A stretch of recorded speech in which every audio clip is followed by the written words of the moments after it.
Wrong way. It's not going.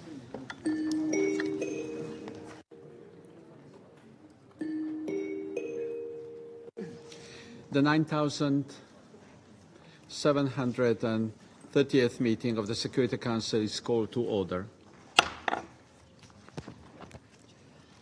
The provisional agenda for this meeting is the situation in the Middle East, including the Palestinian question. The agenda is adopted. In accordance with Rule 37 of the Council's Provisional Rules of Procedure, I invite the representatives of the Islamic Republic of Iran, Israel, Lebanon, and the Syrian Arab Republic to participate in this meeting. It is so decided.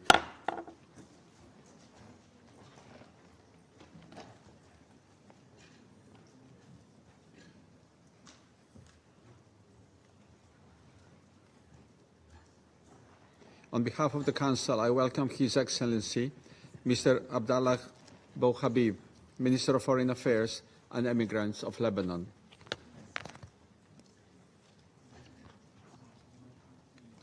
In accordance with Rule 39 of the Council's Provisional Rules of Procedure, I invite the following briefers to participate in this meeting.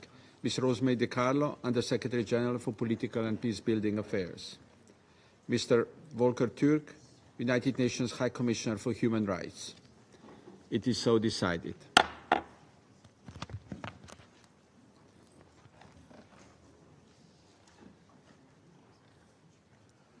The Security Council will now begin its consideration of item 2 of the agenda.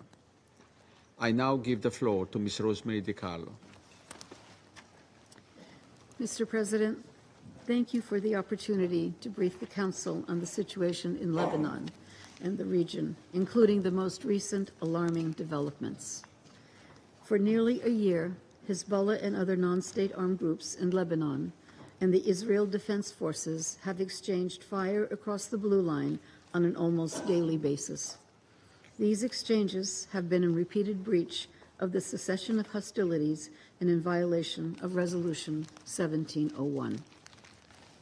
Strikes and exchanges of fire have expanded in scope and intensity, and in some cases reached much deeper into Lebanese and Israeli territory.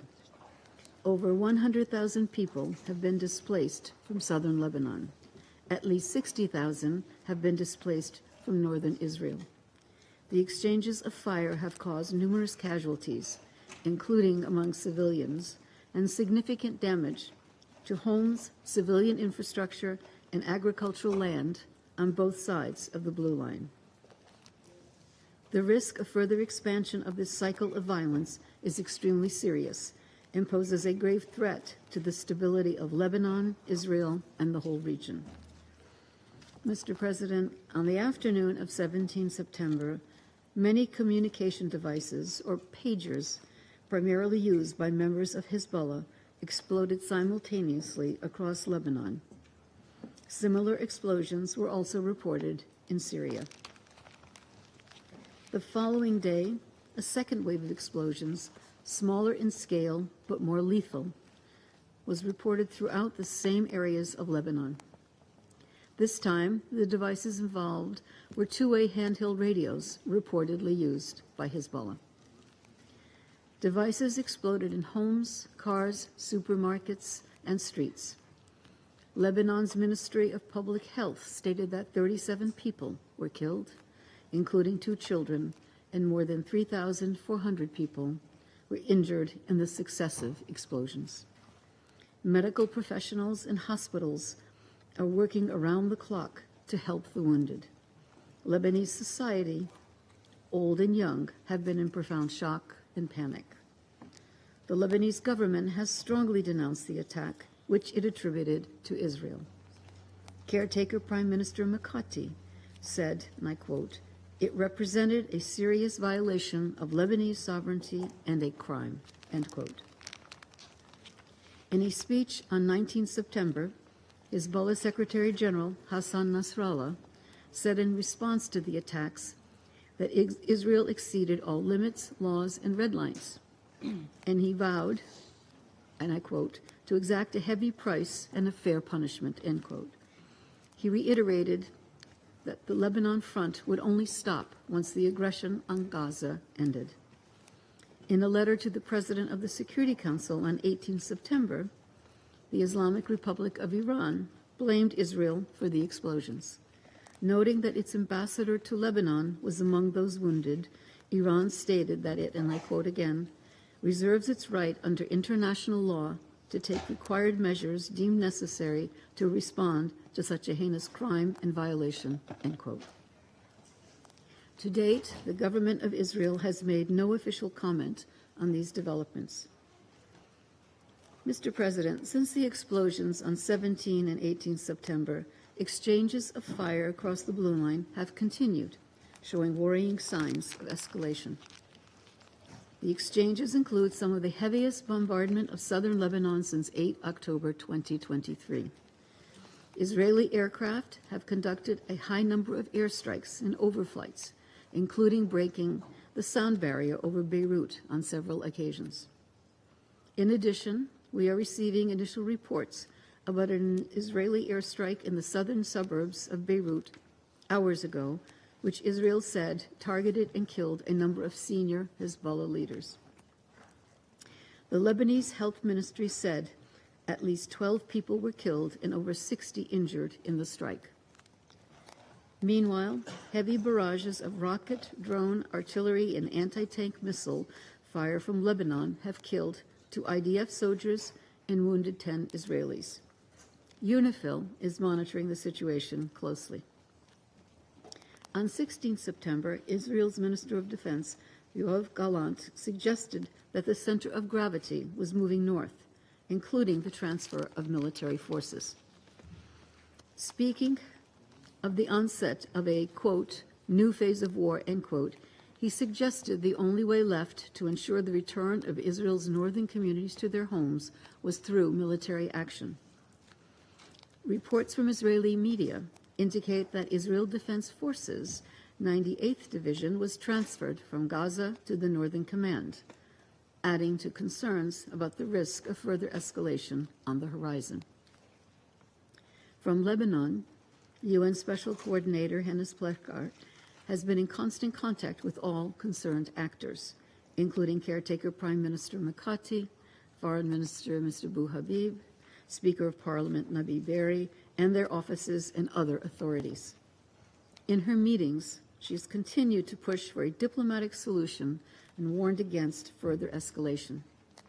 She continues to underscore that military advances would not restore stability or enable displaced civilians on both sides of the Blue Line to return home safely. She will travel to Israel early next week for consultations with relevant counterparts. Mr. President, in the current fragile regional context, the devastating war in Gaza continues. Nearly a year after the horrific atrocities committed by Hamas on 7 October, Israeli military operations, including bombardment from the air and land, and armed exchanges with Hamas and other militants, continue across the Strip. The number of fatalities tragically keeps increasing. More than 41,000 Palestinians have been killed, according to the Gaza Ministry of Health, many of them children. At the same time, the indiscriminate launching of rockets by Hamas and other armed groups toward population centers in Israel also continues. I once again echo the words of the Secretary General. We need an immediate ceasefire, the immediate and unconditional release of all remaining hostages, and a massive scale-up of humanitarian aid to Gaza. The risk to security and stability, not only in Lebanon, but also in the region, could not be clearer or graver. The Secretary General has already expressed his deep alarm over these events. I echo his sentiments and strongly urge all actors to exercise maximum restraint to avert any further escalation. They must abide by their obligations under international law concerning the protection of civilians. I also strongly urge member states with influence over the parties to leverage it now. As we approach a full year of near-daily exchanges of fire across the blue line and bloodshed in Gaza, too many lives have been lost, too many people have been displaced, and too many livelihoods have been destroyed. But if things continue as they are, we risk seeing a conflagration that could dwarf even the devastation and suffering witnessed so far. It's not too late to avoid such folly. There is still room for diplomacy, which must be used without delay. The Secretary General continues to urgently call on the parties to recommit to the full implementation of Security Council Resolution 1701 and immediately return to a cessation of hostilities. Thank you, Mr. President. I thank Ms. DiCarlo for her briefing. I now give the floor to Mr. Volker Türk. Thank you, Mr. President, Excellencies. I'm appalled by the breadth and impact of the attacks on 17 and 18 September in Lebanon on civilians, where the explosion of pagers, two-way radios and other electronic devices have reportedly killed at least 37 people, including 2 children, and injured more than 3,400 people in Lebanon alone, leaving many with permanent disabilities and healthcare facilities struggling to cope with the magnitude of the impact on people. These attacks represent a new development in warfare, where communication tools become weapons, simultaneously exploding across marketplaces, on street corners, and in homes as daily life unfolds. Authorities have reportedly dismantled unexploded devices in universities, banks, and hospitals. This has unleashed widespread fear, panic, and horror among people in Lebanon, already suffering in an increasingly volatile situation since October 2023 and crumbling under a severe and long-standing economic crisis. This cannot be the new normal. Mr. President, war has rules for each and every party to this and any other armed conflict. Armed force, that is, violence against other human beings, can only be used where necessary to achieve a valid military objective. In doing so, the fundamental distinction between civilian and military targets must be front and center. All feasible precautions must be taken to spare civilians. Attacks must remain proportional to the wider damage they inflict. Persons not exercising a continuous combat function in an armed group can only be targeted when taking a direct part in hostilities. At their core, these rules have the paramount aim of effectively protecting civilians. International human rights law exists to protect the equality and dignity of every human being, even in times of war. Law exists to defend values central to our societies and to our world. Simultaneous targeting of thousands of individuals, whether civilians or members of armed groups, without knowledge as to who was in possession of the targeted devices, their location, and their surroundings at the time of the attack, violates international human rights law and, as applicable, international humanitarian law. It is difficult to conceive how, in these circumstances, such attacks could possibly conform with the key principles of distinction, proportionality, and precautions in attack under international humanitarian law.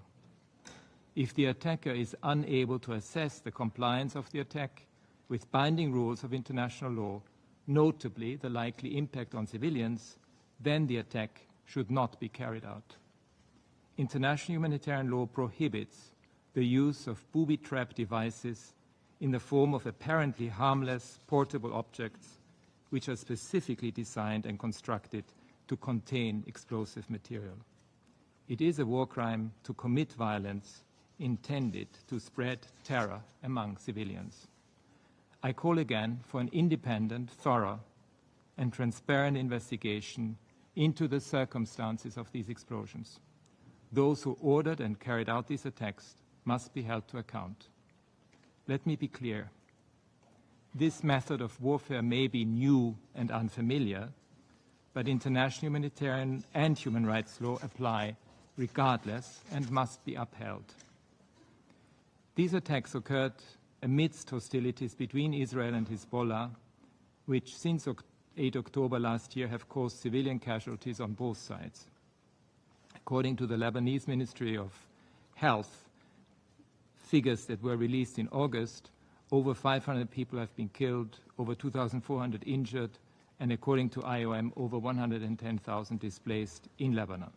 The government of Israel reported 48 people killed in Israel and over 63 people displaced in the context of these hostilities. The last 24 hours have seen intensified cross-border military action in Lebanon and Israel. This tragic situation cannot be seen in isolation. It is bound up with the war in Gaza, the spiraling violence in the West Bank, including East Jerusalem, and Israel's continued occupation of Palestinian territory. The heightened risk of further atrocity crimes remains. As repeatedly stated, the humanitarian situation for 2.2 million Palestinians in Gaza is catastrophic. Over 1,200 people were killed on 7 October in Israel. In Gaza, over 100 hostages are still held by Hamas and other Palestinian armed groups.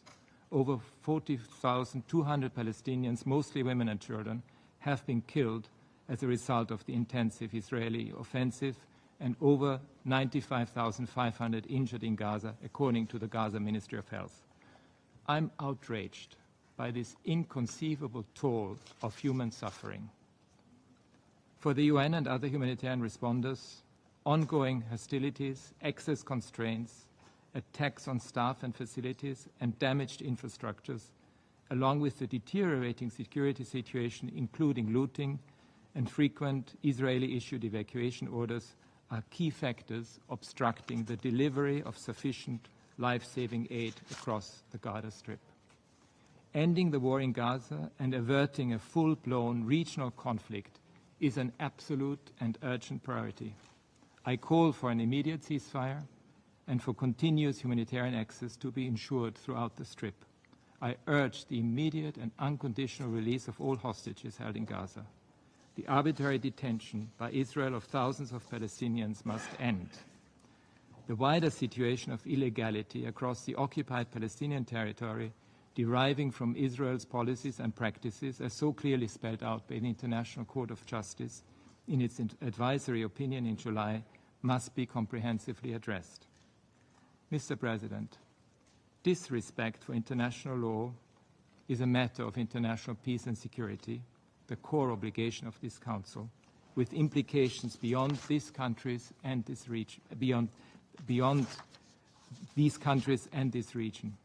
States have constructed international human rights and humanitarian law precisely for moments like these, when life, dignity, and our very humanity are at risk. As such, states must not, cannot accept blatant disregard for international law, including binding decisions of the Security Council and orders of the International Court of Justice. They must not, cannot allow the hollowing out of international law and its protective core, neither in this nor in any other situation around the world. All states, particularly those with influence, must do everything they can to ensure full respect for international law. Just over 10 days ago, in my address to the Human Rights Council in Geneva, I urged the rejection of a new normal of endless, vicious military escalation and increasingly alarming, technologically advanced methods of warfare. The warnings from multiple actors against an all-out war in the region have been clear and consistent. It would benefit no one. Continuing on this path of inflamed war rhetoric on all sides and reckless military escalation only leads to further devastation. I urge Israel and Hezbollah to cease hostilities immediately. The specter of this region's past, the unending cycles of conflict, the human rights grievances and causes of which have been ignored and trampled on, is palpable and omnipresent. The complexity of this moment and the stakes for people everywhere demand much more from the international community to achieve an enduring peace. This crisis requires political courage and leadership. Thank you. I thank Mr. Türk for his briefing. I now give the floor to those council members who wish to make statements. I give the floor to the representative of Algeria.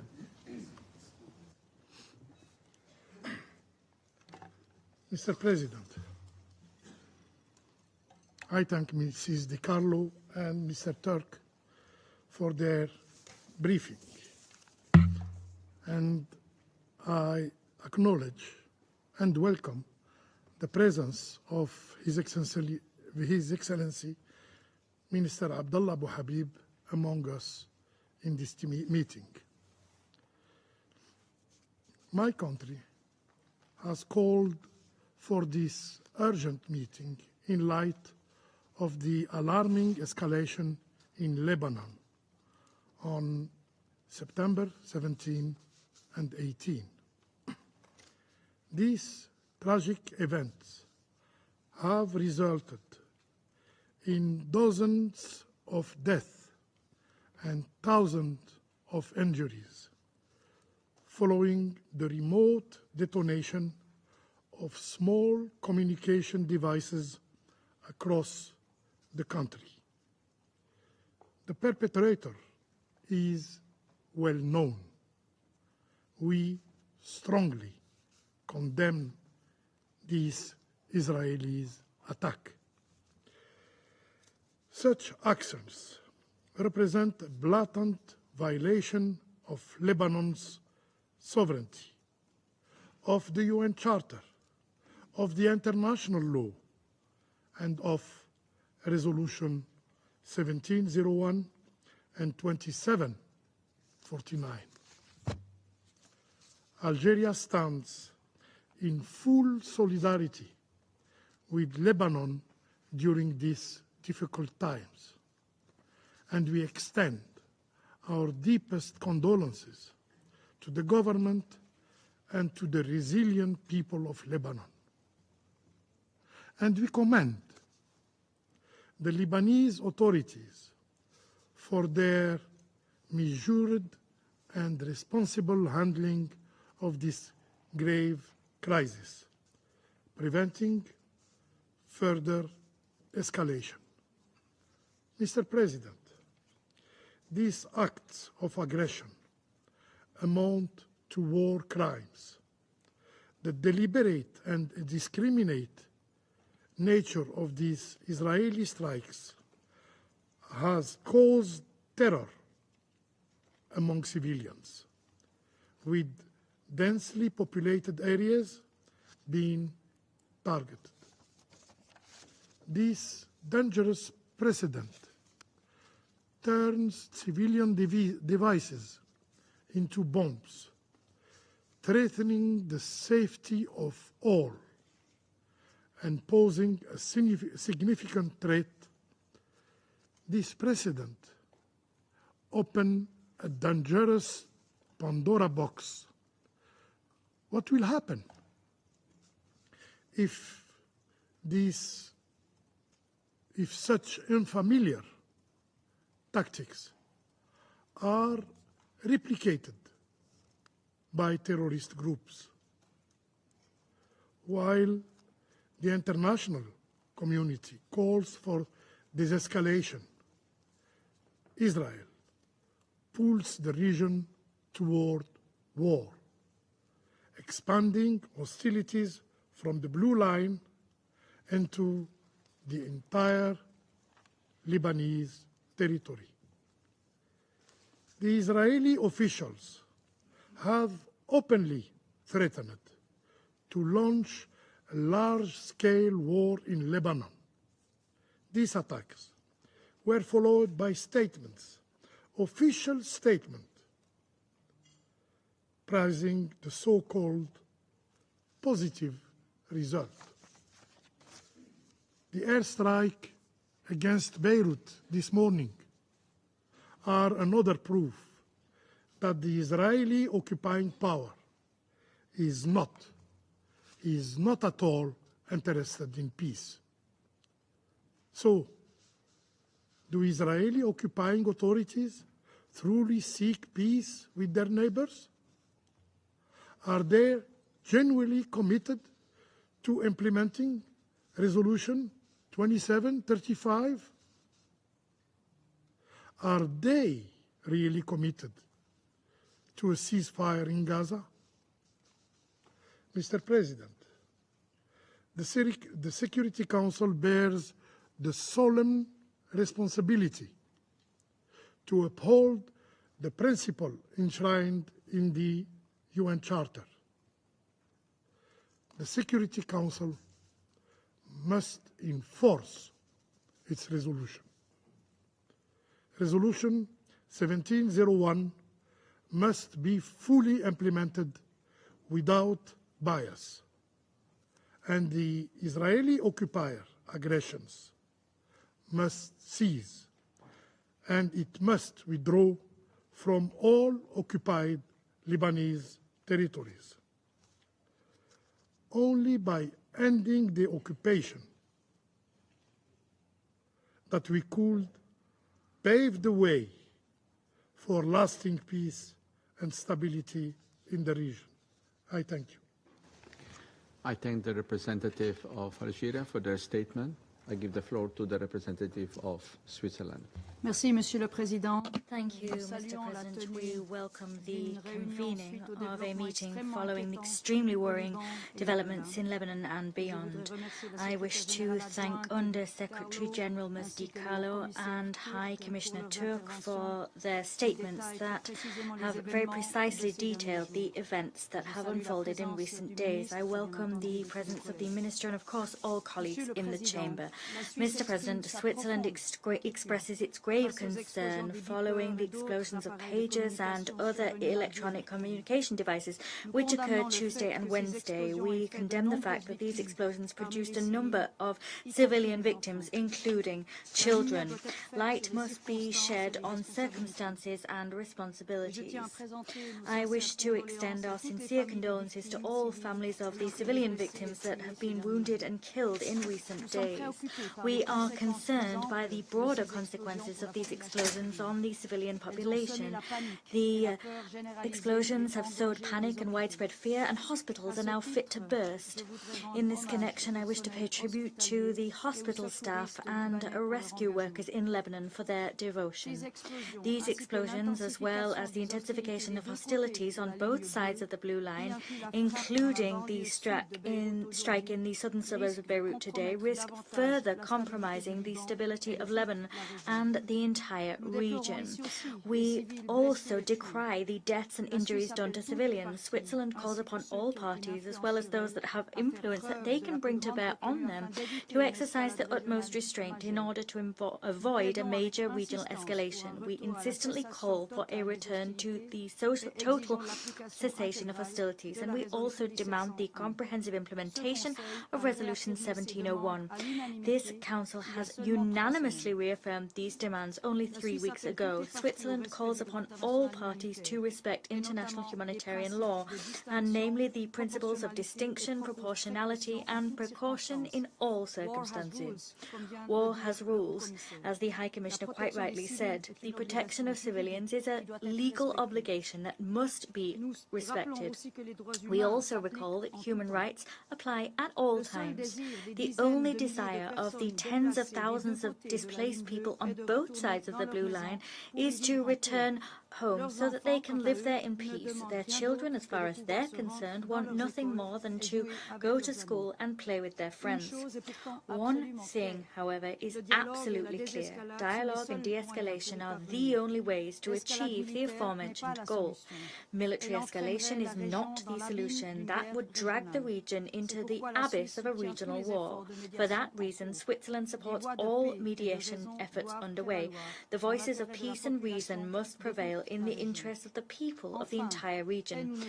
Finally, and we will tirelessly hammer home this point, a ceasefire in Gaza, as well as the release of hostages and rapid, unimpeded humanitarian access, are urgently needed to reduce human suffering and to avoid a wider regional escalation. Negotiations must urgently continue, and the parties must participate in good faith.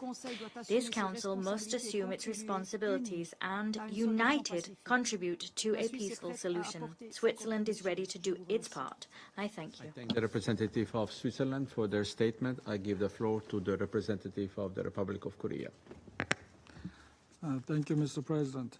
I'd like to thank USCT Carlo and the UN High Commissioner for Human Rights Volker Turk for their green briefings today.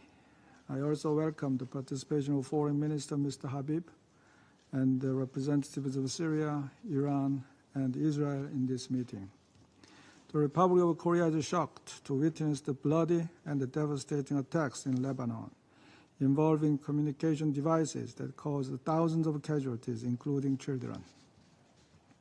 This unprecedented action signifies a deeply worrisome escalation in an already extremely volatile context. I would like to make the following points in this regard. First, we stress that under no circumstances can violations of international humanitarian law be tolerated.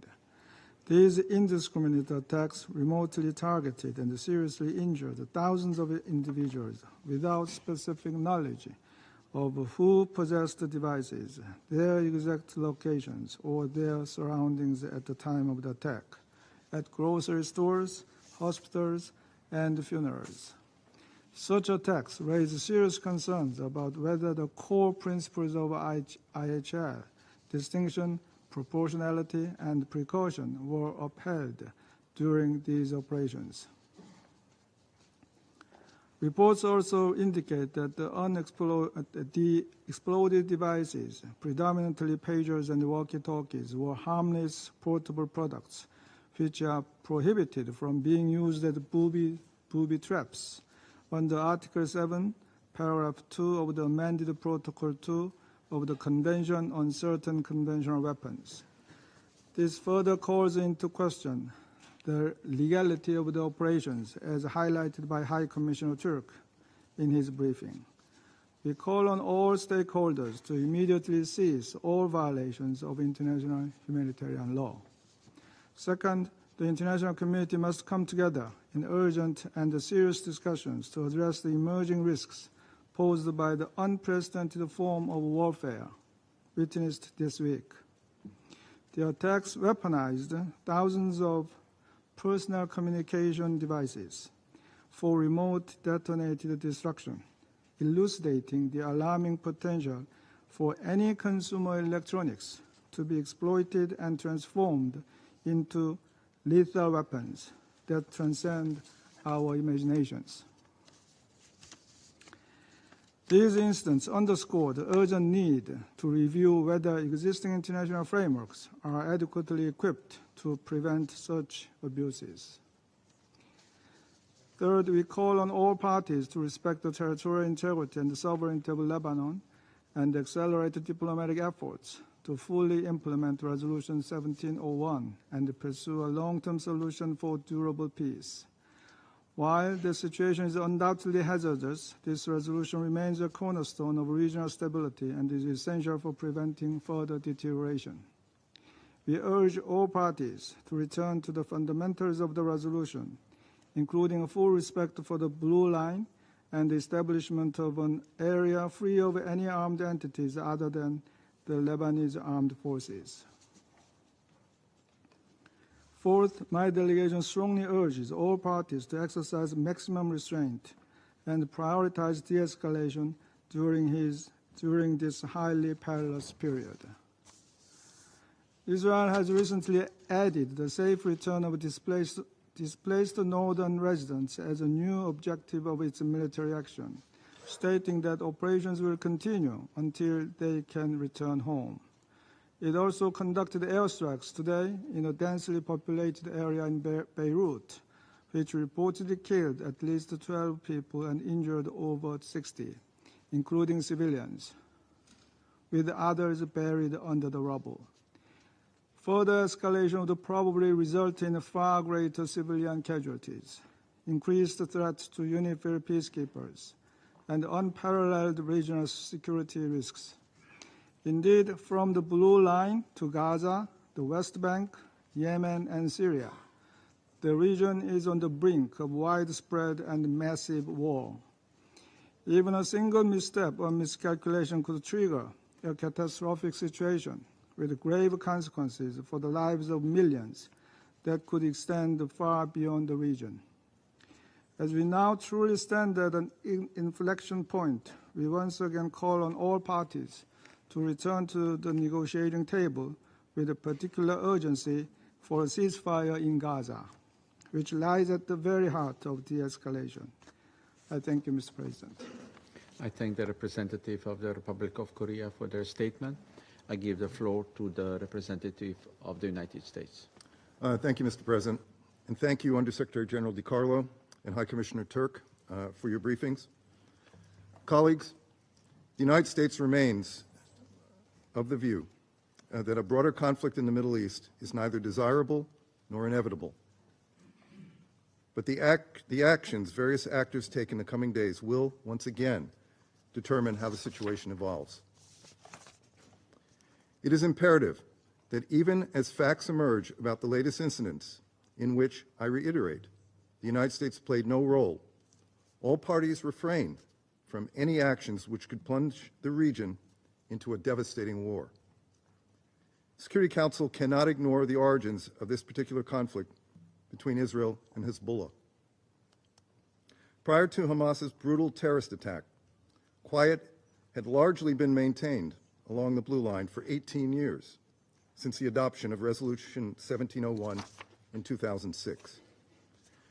This stability was shattered on October 7 and 8, when Israel was attacked without provocation by non-state armed groups in Lebanon. And for the past 11 months, the people of Lebanon have suffered the devastating consequences of this conflict, which is not their own. More than 100,000 Lebanese civilians and more than 65,000 Israeli civilians have been displaced. Civilians on both sides of the Blue Line have seen their homes destroyed and their fields and orchards burned. Hezbollah, which receives extensive training, arms, and financing from Iran, took these actions in solidarity with Hamas, not for Lebanon or the Lebanese people. And for the past 11 months, Hezbollah has continued to bombard communities in northern Israel on a near daily basis, again, in support of Hamas and Iran's broader campaign to threaten Israel. Hezbollah's sustained attacks, presence along the Blue Line, and entrenchment in southern Lebanon also put Israeli and Lebanese civilians at risk. Israel has a right to defend itself against Hezbollah's attacks. No member of this council facing a terrorist organization on its border would tolerate daily rocket attacks on its territory and the displacement of tens of thousands of its people. We expect all parties will comply with international humanitarian law and take all reasonable steps to minimize harm to civilians, especially those in densely populated areas. Continued escalation of the violence across the Blue Line will not create the conditions for displaced Israeli and Lebanese civilians to return to their homes in northern Israel and southern Lebanon. Rather, the United States continues to believe a diplomatic resolution is the only way to create the conditions for displaced Lebanese and Israeli civilians to return to their homes with safety and security. And we will continue to pursue this goal. Iran, through its sustained supply of weapons and personnel to Hezbollah, in blatant disregard and defiance of the call for disarmament in Resolutions 1559 and 1701, and in violation of the latter's legally binding arms embargo, appears to have a different agenda. Over many years, the United States has committed substantial resources to humanitarian efforts in Lebanon and supported independent institutions such as the Lebanese Armed Forces and Internal Security Forces. Equally significant, The Security Council has clearly and repeatedly expressed its desire to see the full authority of the Lebanese government extended throughout Lebanon's territory. And it has emphasized its strong support for the aspirations of the Lebanese people to live in peace, free from foreign meddling. Every member of this council has a responsibility to help Lebanon's people avoid further tragedy, to support diplomatic efforts that would help restore calm along the Blue Line, which again would enable civilians in southern Lebanon and northern Israel to return to their homes, and to also press Iran to cease its destabilizing and dangerous use of Hezbollah to undermine regional security in a way that puts the Lebanese people in danger. This is the path toward greater regional stability, and the United States will continue to do everything possible to support de-escalation and an enduring diplomatic solution. Thank you, Mr. President. I thank the representative of the United States for their statement. I give the floor to the representative of China. President, I thank Algeria for requesting this meeting and welcome the presence of Lebanese Foreign Minister Mr. Abdallah Bou Habib. I listened carefully to the briefings by USG DiCarlo and High Commissioner Volker Turk. Thousands of communications devices in Lebanon, including pagers and two-way radios, were detonated remotely and simultaneously. The explosions caused thousands of civilian casualties. China hereby registers profound shock and grave concern over this development. Children playing in the streets lost their eyes. Mothers shopping in supermarkets had their limbs maimed. Doctors on their way to work were critically injured. These and other harrowing scenes are distressing beyond imagination.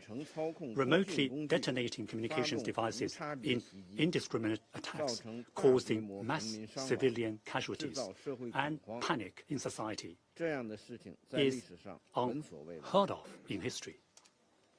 This act is, without a doubt, a gross violation of a country's sovereignty and security, and a blatant breach of international law, particularly international humanitarian law. It's an act that tramples on human lives with unconscionable callousness. The attacks were so outrageously brutal and atrocious that they deserve nothing less than condemnation in the strongest terms. So far, no one has claimed responsibility for the said attacks, but different parties have come to more or less the same conclusion as to who did it. We call for a prompt, full investigation to hold the orchestrators and implementers to account. Right now, the situation in the Middle East is hanging by a thread. Israel's military operations in Gaza are still ongoing, which have already claimed more than 40,000 Palestinian lives. Meanwhile, Israel is also heightening the tensions around its border with Lebanon. We are informed by some analysis that the recent remotely executed attacks are a precursor to major military operations. We have also taken note of the latest statement from the Hezbollah leadership. We are deeply concerned by the possibility of a further escalation of the tensions between Lebanon and Israel. We call on the parties to exercise maximum restraint and call on Israel in particular to forego its obsession with the use of force and to halt without delay its military operations in Gaza, its violations of Lebanon's sovereignty and security, and its adventurism that risks dragging the region into yet another devastating catastrophe. We strongly urge countries with influence over Israel to take tangible steps to stop Israel from going further down the wrong path. We support the Security Council in taking all necessary actions and doing all it can to ease the situation between Lebanon and Israel and to maintain peace and stability in the Middle East. Thank you, President. I thank the representative of China for the statement, and I give the floor to the representative of the United Kingdom. Thank you, President. I thank USG DiCarlo and High Commissioner Turk for their briefing today. This past year has seen continuous and devastating violence across the region, civilians have suffered on a dreadful scale on both sides of the Blue Line. The explosions in Lebanon this week and Israel's strike in southern Beirut today are the latest in a deadly cycle of violence, and we are deeply concerned by civilian casualties resulting from those incidents. That children were among them is particularly distressing. Our condolences go to the families of the civilians killed. My Foreign Secretary made our view clear last night. We need an immediate ceasefire on both sides. We are working in lockstep with our allies to de-escalate tensions and end this destructive cycle. We want to see the implementation of a political plan based on UN Security Council Resolution 1701, which allows both Israeli and Lebanese civilians to return to their homes and live in peace and security. We are ready to play our role in a diplomatic process to achieve that. President, let us be clear. Hezbollah launched an unprovoked attack on Israel on 8 October 2023. Since then, Israel has faced a near-daily barrage of Hezbollah rockets. We are resolute in our support for Israel's right to defend its citizens against such threats. However, in doing so, international humanitarian law must be fully respected and all possible steps taken to avoid civilian casualties. Lebanese Hezbollah's aggression has been fueled by Iran and its continued destabilization of the Middle East, including through its support to partners and proxies. Iran supplies advanced weaponry in contravention of multiple Security Council resolutions, only prolonging the suffering of the Lebanese people. While Hezbollah and Iran continue to undermine Lebanon's future, the UK is providing practical support to bolster its stability and security. This includes funding and training to both the Lebanese armed forces and internal security forces, as well as humanitarian assistance to vulnerable communities, including in the south of Lebanon. President, now is the time for calm heads and an urgent focus on an immediate ceasefire to create the space for negotiations. I thank you. I thank the representative of the United Kingdom for their statement. I give the floor to the representative of France. Mr. President, I thank Madame De Carlo and Mr. Turk for their briefings, and I wish to welcome the presence among us of the Minister for Foreign Affairs of Lebanon. France is gravely concerned following the explosions of telecommunications devices on the 17th and the 18th of September in Lebanon. The risk of open war with potentially tragic consequences heightens with each passing day. This is a prospect that needs to be averted at all costs. There's an urgent need for all parties to work towards de-escalation. Resolution 2749, adopted on the 28th of August to renew UNIFIL's mandate, clearly calls for this. This resolution calls upon all stakeholders to adopt immediate measures to de-escalate and demands the full implementation of the framework recognized by all, namely Resolution 1701, including the restoration of a complete cessation of hostilities. These resolutions must be complied with by all. To that end, we demand that the Israeli authorities exercise utmost restraint after their recent declarations about military operations in Lebanon. We also recall our demand for Hezbollah to immediately cease its attacks against Israeli territory. And there's lastly a vital need for all parties to meet the obligations incumbent upon them under international humanitarian law, specifically vis-à-vis the protection of civilians. France has persisted in our efforts to identify the conditions for an agreement and to restore cessation of hostilities along the blue line in line with Resolution 1701 and to ensure the safety and security of civilians both in Israel and in Lebanon. Thank you. I thank the representative of France for their statement. I give the floor to the representative of Mozambique. Thank you, Mr. President. I wish to thank the Slovenia presidency for convening this urgent meeting requested by Algeria.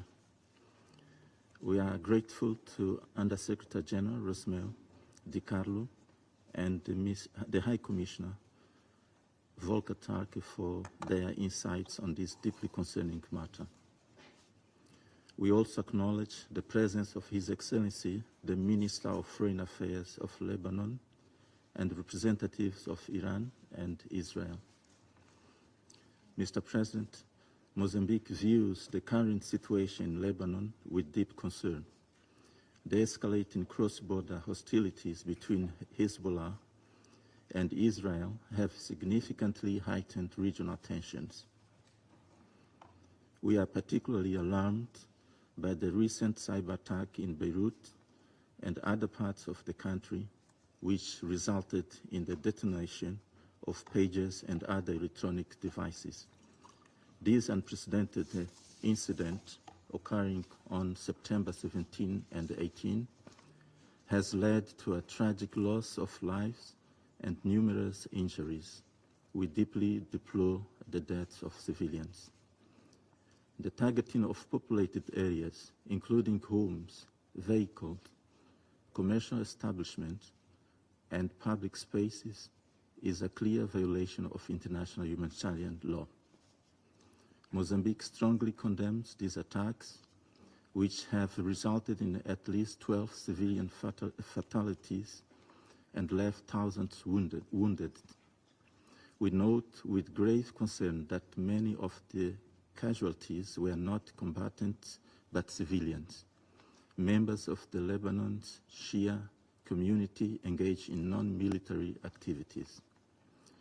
The weaponization of civilian objects is strictly prohibited under international law.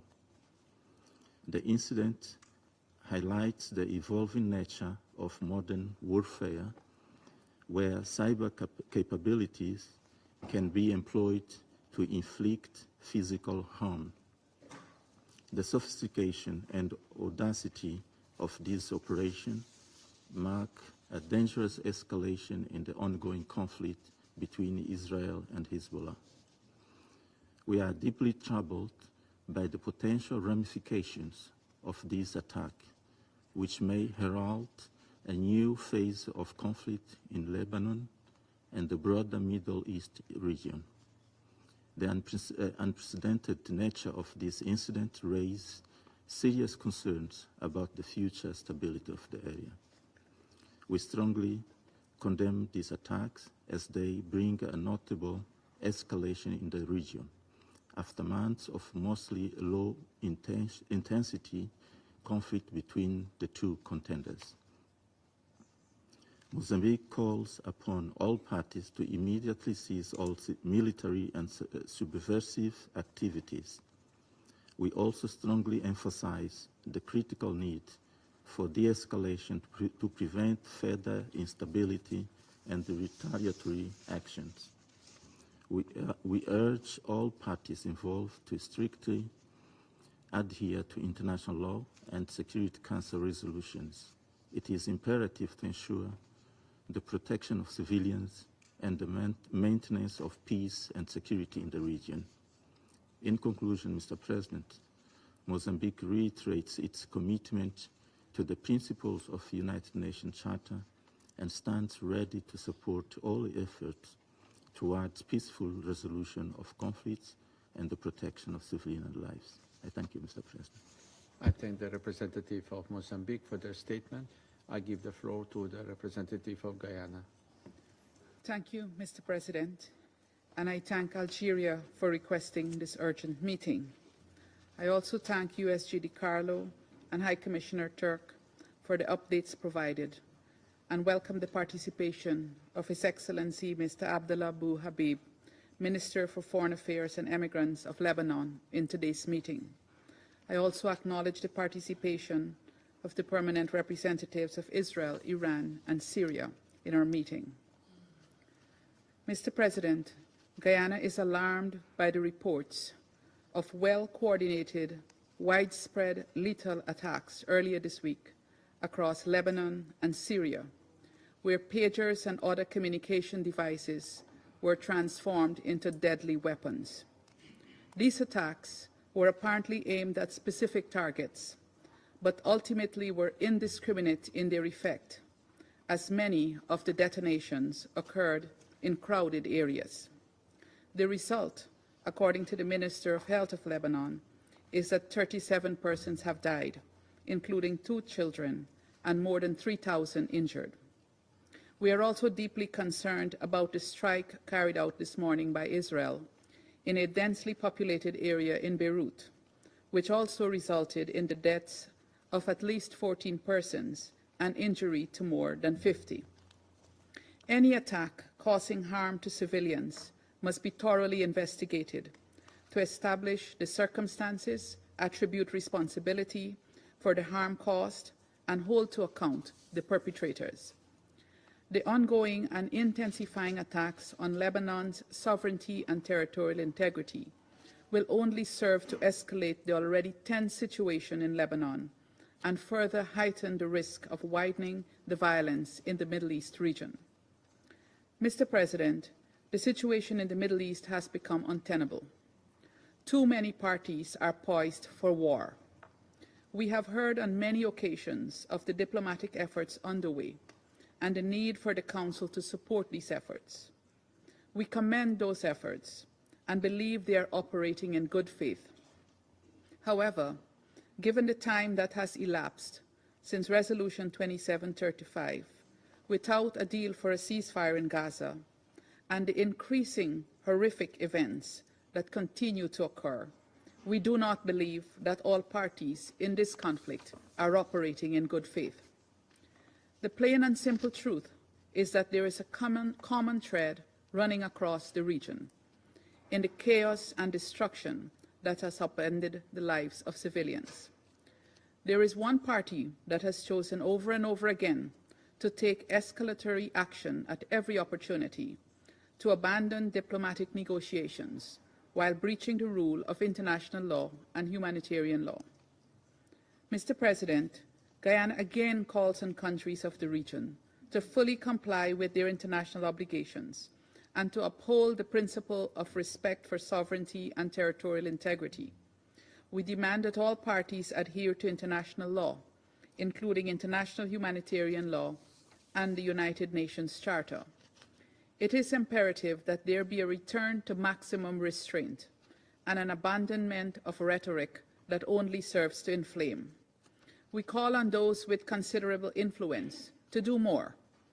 They can and must exert maximum pressure to direct us away from this path that can lead to unimaginable agony in Lebanon and the wider region. A ceasefire in Gaza to end the immense suffering in the Strip is at the heart of de-escalating the increasing tensions in the region.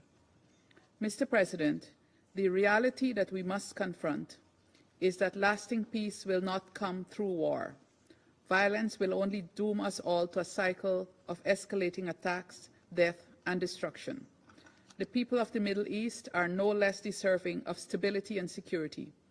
Leaders of the region must recommit to dialogue and to a peaceful resolution to this conflict. I thank you.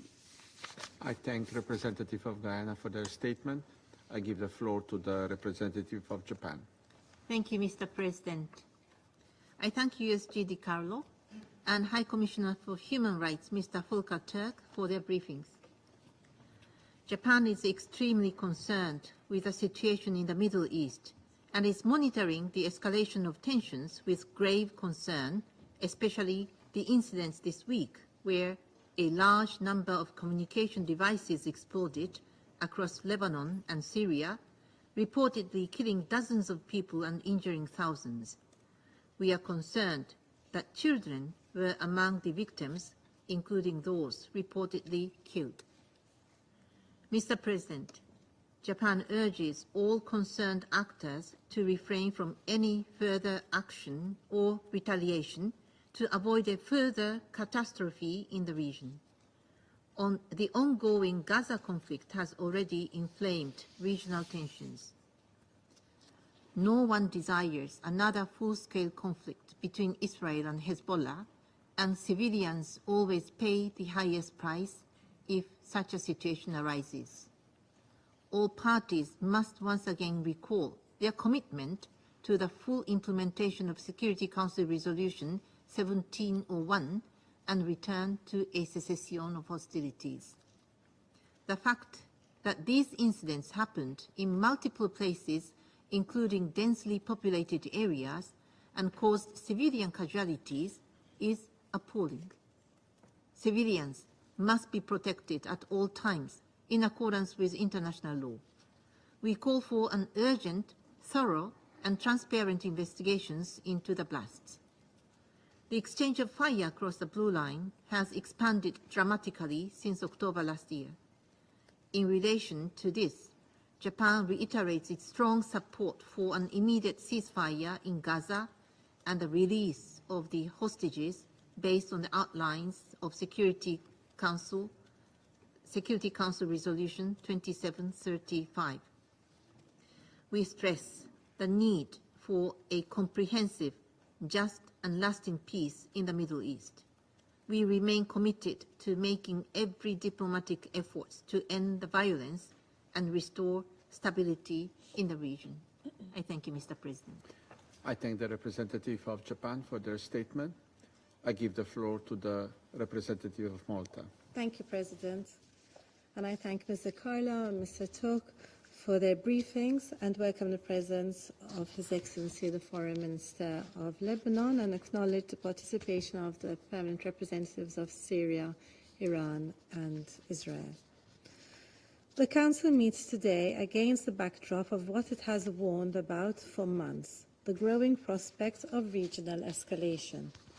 Earlier this week, widespread simultaneous explosions across Lebanon killed at least 40 people and injured thousands of others, including children. The images we have witnessed are distressing. We echo the sentiments outlined by UN High Commissioner for Human Rights Volker Turk.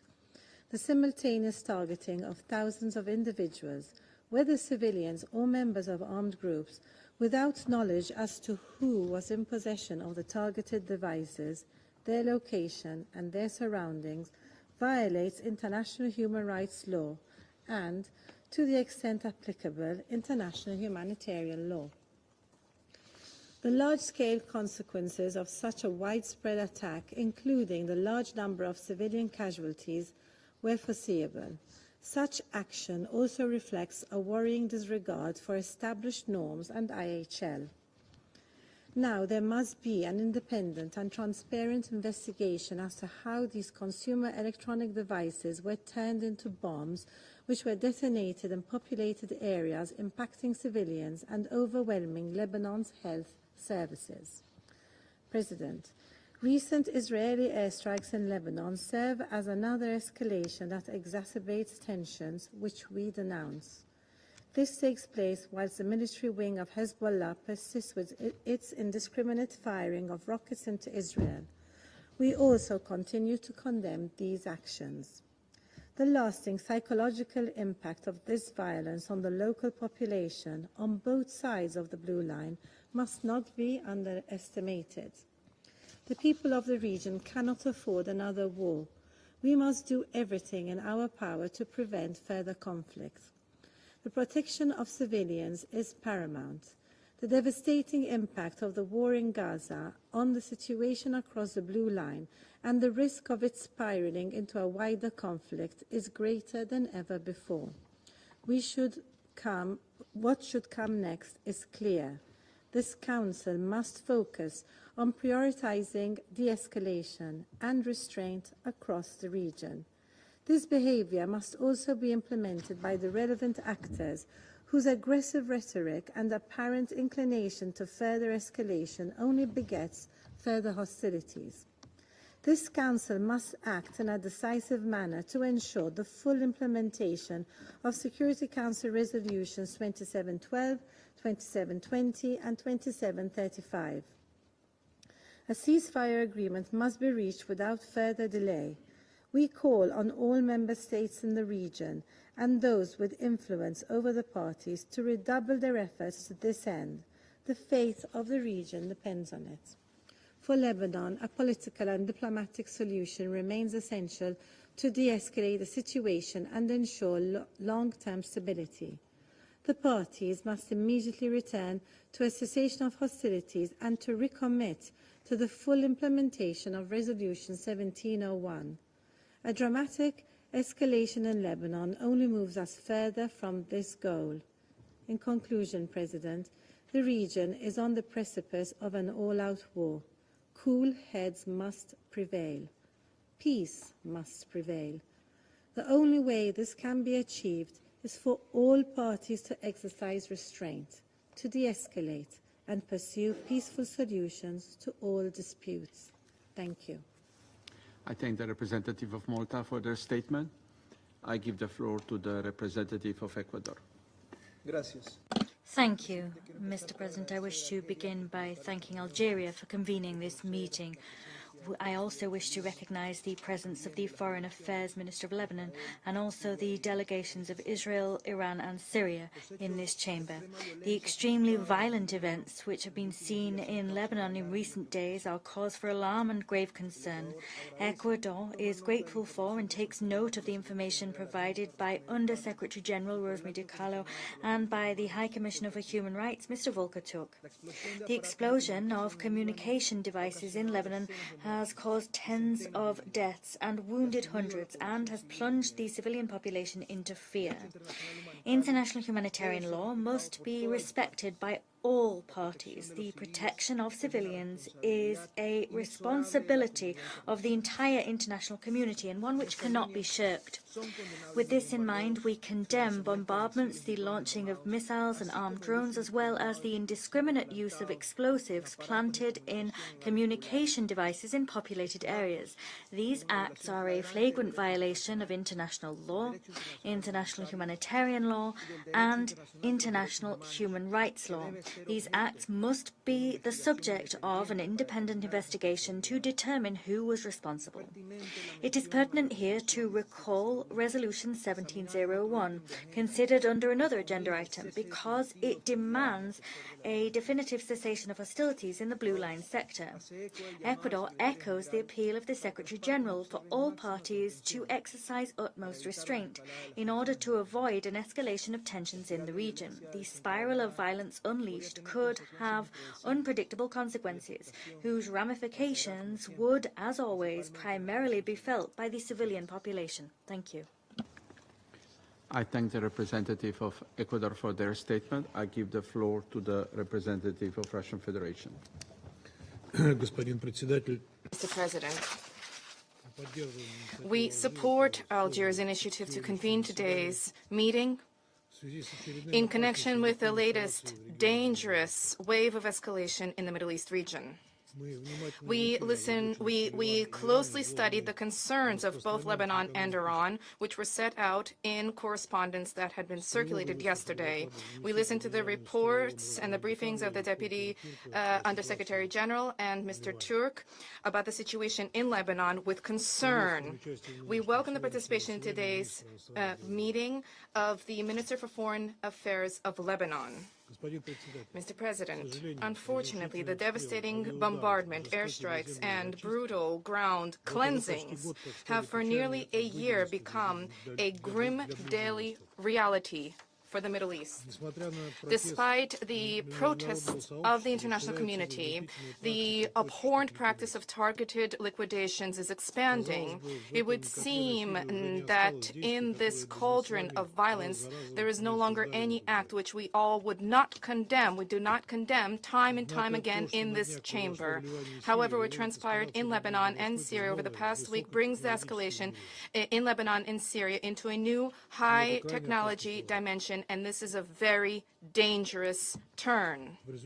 As a result of the appalling provocations with the spate of detonations of two-way handheld communications devices in recent days, 37 people died, including 2 children. More than 4,000 were wounded. Those who carried out this barbaric crime spared nobody. The detonations occurred in hospitals, in markets, on the streets, in stores, and in pharmacies. It is clear that this is a coordinated, remotely guided operation for which no one has assumed responsibility. However, in the region, facts have been analyzed, dots have been connected, and the relevant conclusions have been drawn. We regard what happened as a terrorist act which poses a threat to international peace and security with unpredictable consequences for the entire Middle East. We emphatically condemn this unprecedented attack on the friendly Lebanon and its citizens, which is an egregious violation of its sovereignty and a major challenge to international law. We extend sincere condolences to the families of the dead, and we wish a speedy recovery to those who were wounded. Those behind this crime certainly are aware that such attempts to draw Lebanon into a regional confrontation are fueling an already volatile situation in the region. Clearly, the organizers of this unprecedented attack, unprecedented in terms of the malicious use of domestic communications devices, have deliberately been seeking to foment a large-scale military confrontation. They have striven to provoke a new major Middle East war. This is not the first such attempt. This is a continuation of a spate of political attacks and murders and assassinations in Lebanon, Syria, in Lebanon, and Iran, for a part of which the West Jerusalem authorities have assumed responsibility. These include the largest in the past year bombardment by Israel of South Lebanon, which continued for 2 consecutive hours and was followed by another strike on South Beirut, as a result of which, according to the Lebanese Ministry of Health, 8 people died and another 59 were wounded. The entire world was flooded with images showing the horrific magnitude of the devastation from the Israeli airstrike. We strongly condemn such actions by West Jerusalem. We call on all parties to exercise maximum restraint, to immediately cease fire, and to comply with the provisions of Resolution 1701. A major war in the Middle East is in nobody's interest. Also noteworthy is that spiraling violence is clearly undermining the Biden administration's widely touted efforts, both for ceasefire in the Gaza Strip and for stabilization of the situation on the Blue Line in Lebanon. The results of this pseudo-diplomacy are dubious at best. Instead of peace, we see ongoing bloodletting in the occupied Palestinian territory, the murder of the head of the political bureau of Hamas, Mr. Hanin, who was the main negotiator on the deal with Israel, and now the first ever large-scale terrorist attack with the use of information communications technologies, which resulted in fatalities. In the light of the policy declared by Washington and allies to use ICT for the attainment of offensive military political objectives, it is clear that specifically their actions have brought us to this threshold where we are liable to encounter terrorist threat with the use of domestic appliances. Given that according to incoming reports, we're talking about remote manipulation of electronic devices, by the way, from a different jurisdiction, we view this as an exceedingly dangerous precedent. We repeatedly cautioned against such risks, including at specialized United Nations platforms, where the issue of international information security is discussed.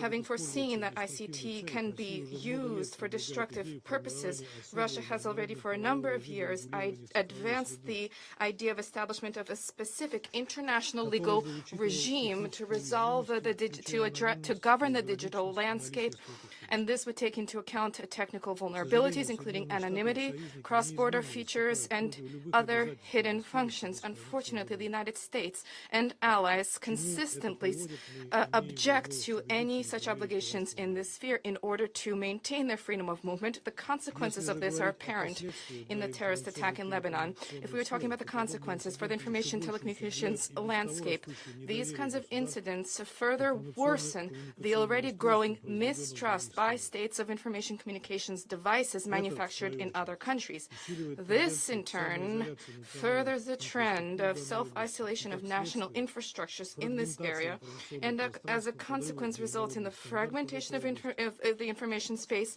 undermining international standards in this area, the destruction of supply chains, and the expansion of the digital divide between developed and developing countries.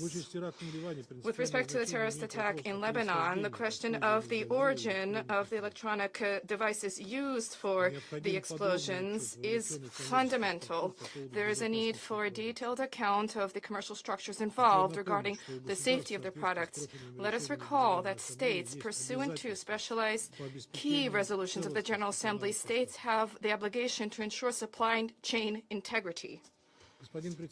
Mr. President, regardless of however horrific this instance of the use of ICT for terrorist purposes may be, the international community is not powerless in the face of this threat.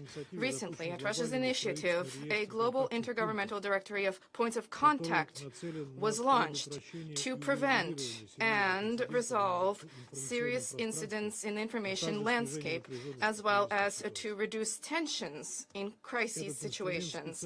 This instrument was specifically designed in order to prevent escalation in the digital landscape, which is liable to then spill over into the real world. We call upon all stakeholders, first and foremost Lebanon, to avail itself of this directory. We expect that the recipients of a possible request from Beirut will immediately study it and will provide a response to Lebanese colleagues. This is key to determine all of the circumstances behind what happened in Lebanon. Mr. President, it is clear to all that the key to resolving the current and to reversing the current unprecedented escalation in the Middle East lies in ending the bloodletting in the Gaza Strip, where the number of dead has now exceeded 42,000 people. The only resolution is a prompt establishment of a ceasefire, exchange of hostages and prisoners, and the organization of unimpeded humanitarian access to the Strip. This is the only way to relaunch the process of peaceful resolution to the Palestinian question on the international legal basis, at the heart of which lies the principle of two states for two peoples, which we steadfastly support. For our part, we stand ready to cooperate with all who share these objectives. Thank you. I thank the representative of Russian Federation for their statement. I give the floor to the representative of Sierra Leone. Mr. President, I also thank Under-Secretary General Rosemary DiCarlo and High Commissioner Mr. Volker Turk for their important briefing. We acknowledge the presence of the Minister of Foreign Affairs and Immigrant of Lebanon and the representative of Iran, Syria, and Israel in this meeting. Sierra Leone is deeply concerned over the significant deterioration of the security situation in Lebanon and North Israel. Instability and violence have increased across Lebanon over these past 3 days, after a series of explosions of communication devices meant to be in the possession of members of Hezbollah. It has been reported that at least 37 people have been killed, with at least 2,931 people suffering injuries, and some of whom are in intensive care. Similar communication devices attack occurred in Syria, resulting in deaths and injuries.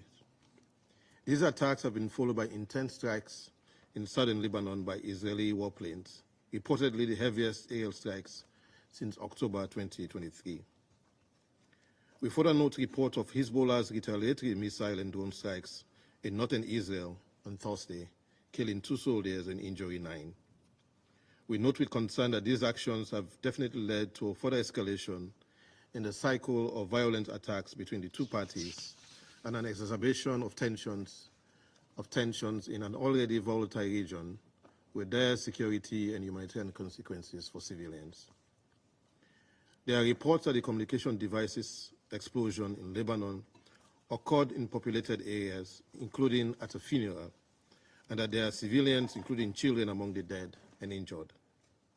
Sierra Leone condemns the killing of civilians in these attacks, which, when carried out without taking into consideration the principle of distinction, is a clear violation of international humanitarian law.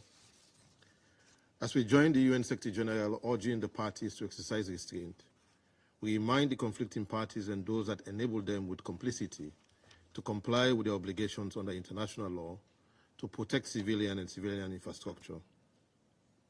Without accountability, the ongoing blatant violations of international law can only embolden the perpetrators and endanger the seeming specter of impunity that seems to characterize the Middle East conflicts. Mr. President, just yesterday, a member of the elders, former Prime Minister Ellen Clark, asked whether the Security Council is interested in implementing its own resolutions. Several reports for UNIFIL this year has informed the Council that Hezbollah and the Israel Defense Forces have been engaged in tit-for-tat exchanges of fire beyond the blue line since the 7th October attack, with the attacks initially unprovoked from Hezbollah. The breach of the 1701 resolution and the escalation of attacks on the back of inflammatory rhetoric and the movement of troops are deeply alarming as they continue to foment tensions which risk bringing the parties very close to all-out war. Separate from the war in Gaza, the security and safety of Israeli civilians in northern Israel must be of concern. Security Council Resolution 1701 must be respected by all, and the Council must be in a position to implement all of its resolutions. As the region grapples with the war in Gaza and the dire humanitarian crisis, we reject actions that may jeopardize the ongoing peace negotiations between Israel and Hamas and threaten regional and global peace and security. We call on countries in the region and elsewhere with influence to prevail upon both parties to desist from further attacks over the blue line and elsewhere. The impact of a full-blown conflict on the Lebanese people and economy will be completely devastating. The people of Lebanon have already gone through a lengthy and destructive war and periods of fragility, and this Council should do all it can to prevent a recurrence. As Lebanon seeks to stabilize its economy, we note efforts taken to pass a budget earlier this year, and we urge lawmakers to undertake governance and macroeconomic reforms needed to improve state authority and resource mobilization. We therefore call on the parties to use diplomatic channels, including United Nations good offices, to avoid further escalation and the risk of all-out war or wider devastating regional conflagration. In this regard, Sierra Leone commends UNIFIL for their relentless effort in maintaining channels of communications, as well as the physical intervention of peacekeepers. Events since October 7, 2023 have only underscored the importance of the mission's liaison and coordination mechanisms. We remain concerned over the impact of missile strikes on UNIFIL positions and injury to peacekeepers. We condemn all acts that endanger the lives of peacekeepers. We urge all parties to ensure the safety and security of UN personnel and respect the inviolability of UN premises. In conclusion, Sierra Leone continues to call for de-escalation and the need for the parties to consider the regional implications of their actions and to recommit to a cessation of hostilities. This includes a permanent ceasefire in Gaza and a holistic approach to the release of hostages and prisoners, and the implementation of a two-state solution for Israel and Palestine. I thank you. I thank the representative of Sierra Leone for their statement. I shall now make a statement in my capacity as the representative of Slovenia. First, I want to thank Under-Secretary General Rosemary DiCarlo and High Commissioner Turk for their briefings. I welcome Minister Habib in the chamber, and I also welcome the representatives of Iran, Israel, and Syrian Arab Republic in the room. I would like to express our profound concern over the latest developments in the Middle East, Let me make 3 points in this regard. First, we condemn the recent series of explosions across Lebanon and also in Syria. This unprecedented attack caused civilian deaths and injuries, instilling fear and further destabilizing the region. These explosions were devastatingly coordinated, leaving hundreds of people, among them children, injured or dead. It has created a climate of terror. We are stepping in a dangerous new territory, and as new technology is being used and developed, we underline the need to respect existing legal obligations. Civilian objects should not be weaponized. The international law is clear. Use of booby traps is prohibited. As underlined by the High Commissioner for Human Rights, simultaneous targeting of thousands of individuals, whether civilians or members of armed groups, without knowledge as to who was in possession of the targeted devices, their location, and their surroundings at the time of the attack, violates international human rights law and, to the extent applicable, international humanitarian law. We call on all parties to respect international law, including international humanitarian law and human rights law. We support an independent and transparent investigation. Secondly, tensions between Lebanon and Israel, especially along the Blue Line, are alarming. This includes heavy exchanges in recent days, as well as today's strike in Beirut and the subsequent retaliation. We deplore the loss of civilian lives. We once again call for restoration of cessation of hostilities and full implementation of the Resolution 1701. We are appalled by the heavy impact on civilian infrastructure and civilians, many of whom have been displaced. It was violence that drove them from their homes in the first place. Additional violence will not bring them back. If anything, it will make their safe return an even harder task. Thirdly, we are in this situation because our resolutions have not been complied with. We call on conclusion of agreement on ceasefire and the release of hostages. We continue to call for maximum restraint by all actors in the region. The cycle of violence is increasing speed, and it risks escalating into a wider conflict. We call on all parties, both state and non-state actors, to de-escalate and refrain from any further retaliatory actions. We repeat our call on states with influence on those actors to use this influence to encourage utmost restraint and to prevent any further deterioration of the situation on the ground. This includes the troubling escalatory rhetoric of different countries and actors. Colleagues, Security Council must be united in upholding international law and maintaining peace and security. The situation between Lebanon and Israel and the war in Gaza threaten to spark a wider conflict, especially with Israel's stated intention to expand military action beyond its northern border. We have to be clear. Such action would be an attack on a sovereign state.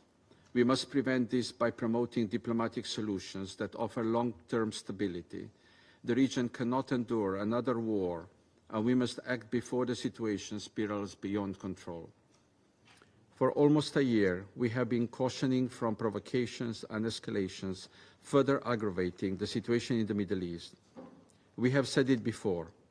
Any of these escalations can become a conflict with a life of its own or engulf the whole region in a complex war. It is for this reason we believe diplomacy must be the only path forward. And Slovenia therefore particularly welcomes the Lebanese Foreign Minister's participation at this meeting today. Thank you. I resume my functions as President of the Council. I now give the floor to His Excellency Mr. Abdallah Bou Habib, Minister of Foreign Affairs and Immigrants of Lebanon.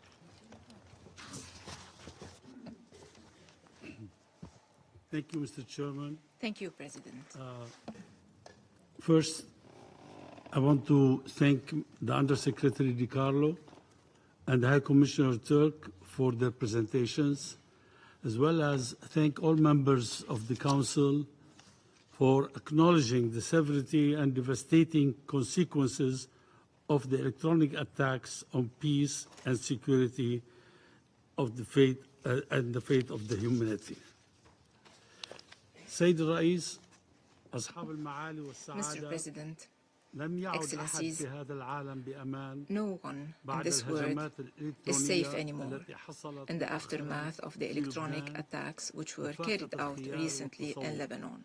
Those وما were نتج عنها unfathomable من ضحايا attacks. مدنيين They have led أبرياء to the وآلاف injuring من of الجرحى thousands of innocent ومنهم أيضاً civilians, ضحايا من الأطفال including والنساء children, والشيوخ. women, and elderly. إن مسؤولية مجلس الأمن The responsibility of the ليست فقط Security تجاه Council الأبرياء is not اللبنانيين only الذين towards سقطوا the ظلماً innocent بل تجاه Lebanese الإنسانية who جمعاء. were وإذا targeted مر هذا العمل unjustly, الإرهابي but في also مجلسكم towards مرور humanity as a الكرام whole.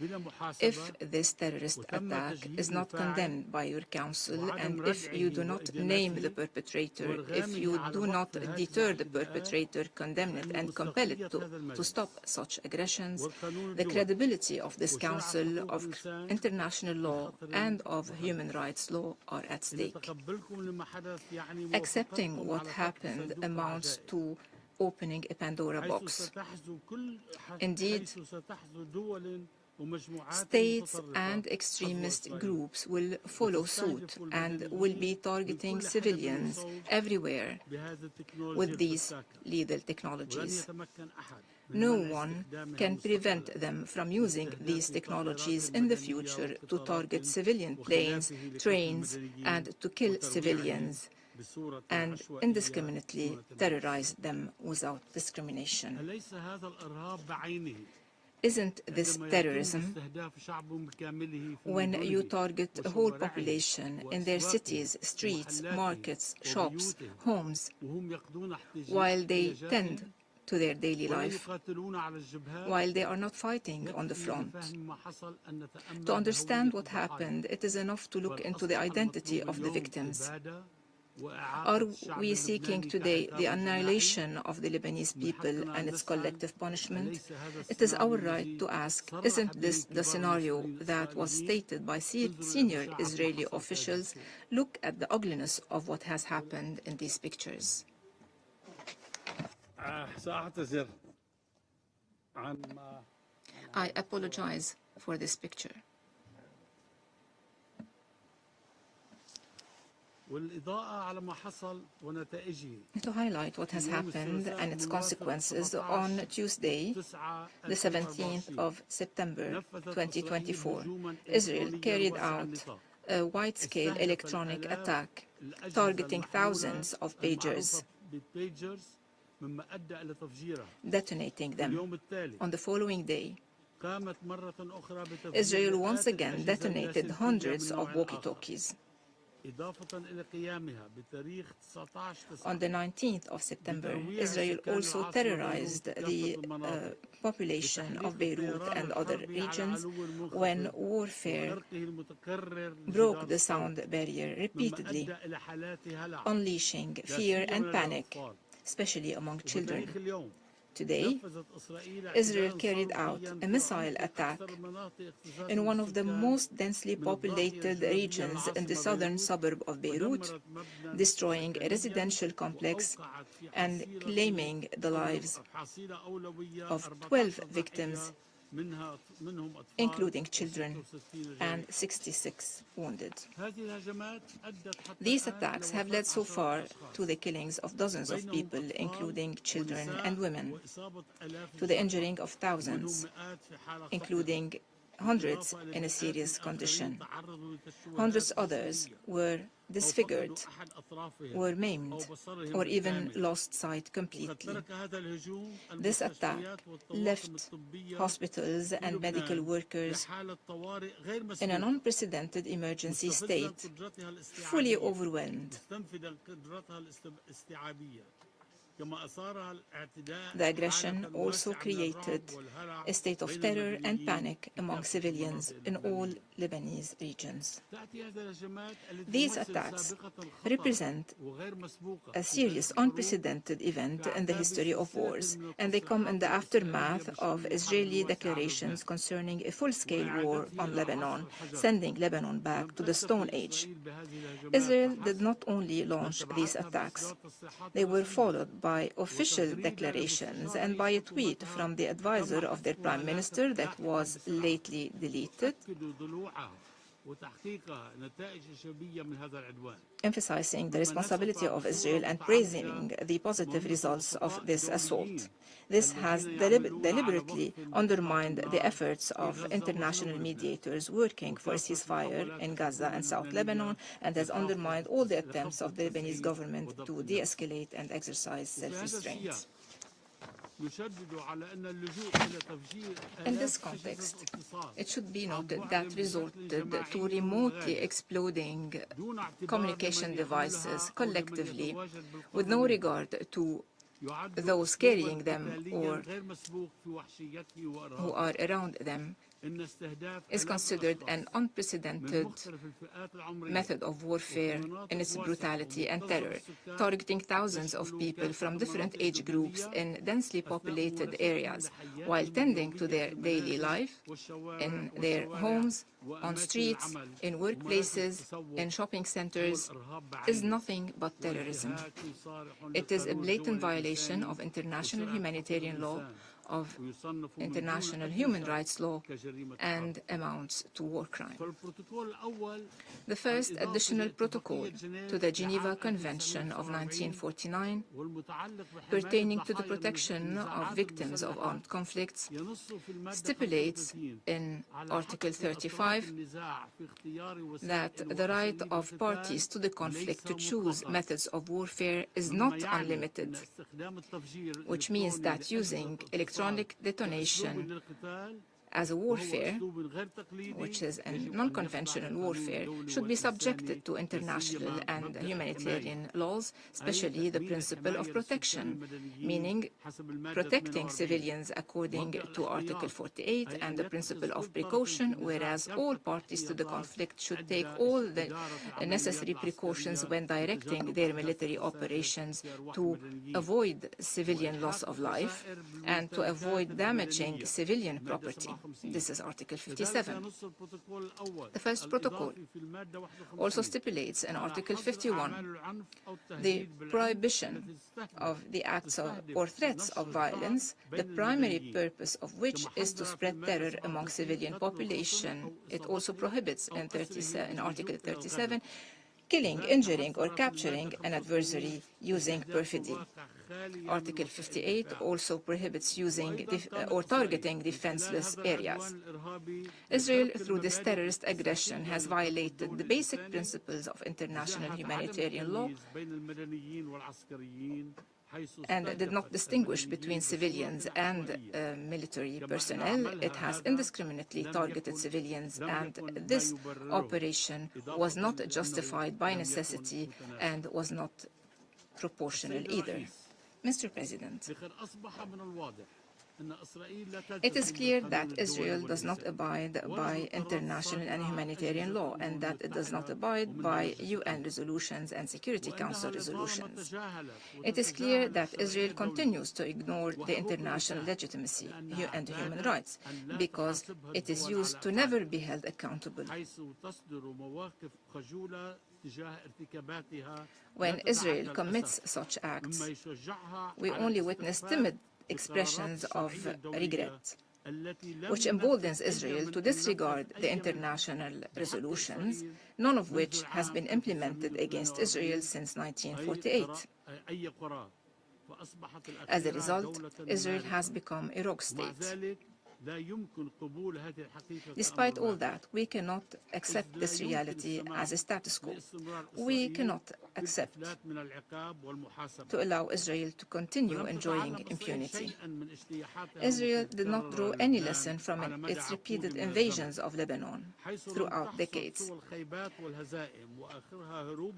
Israel was repeatedly disappointed and defeated. It fled Lebanon in the year 2000, leaving behind its weapons and equipment. This new adventure that Israel is embarking on will only be another ugly version of the previous ones. It will repeat what the senseless war has achieved against Gaza and its children. I mean by that misery, extremism, and destruction. It might also lead to an all-out devastating regional war that would engulf the whole Middle East with the use of lethal, precise weapons and to large-scale devastation and large number of victims. Mr. President, the Lebanese people and the Lebanese government are not war lovers, and we do not seek revenge. We are only seeking justice, a diplomatic settlement, and the return of the displaced to their villages. Israel, no matter how mighty and strong it is, should understand that it cannot return its displaced to their villages with the force of weapons. Israel will be displacing those who haven't been displaced yet if they expand their attacks. Israel cannot remain in the east unless it makes peace with the peoples of this region, and this will happen by granting the Palestinians their legitimate rights and their state, which was promised to them by this organization 75 years ago. Rights shall be restored to the right holders, however long it takes.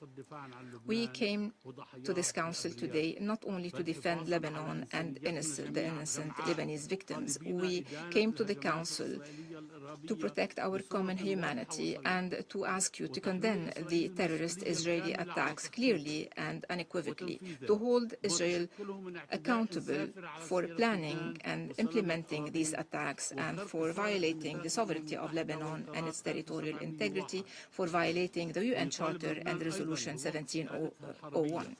Lebanon also calls upon you to compel Israel to stop its war machinery, to avert a destructive regional war, to preserve the credibility of the United Nations and its role in maintaining international peace and security. Lebanon still believes in the relevance of international peace and security and the relevance of this council. We are not looking for a new resolution that would remain a dead letter, as is the case, unfortunately, with every resolution pertaining to Israel.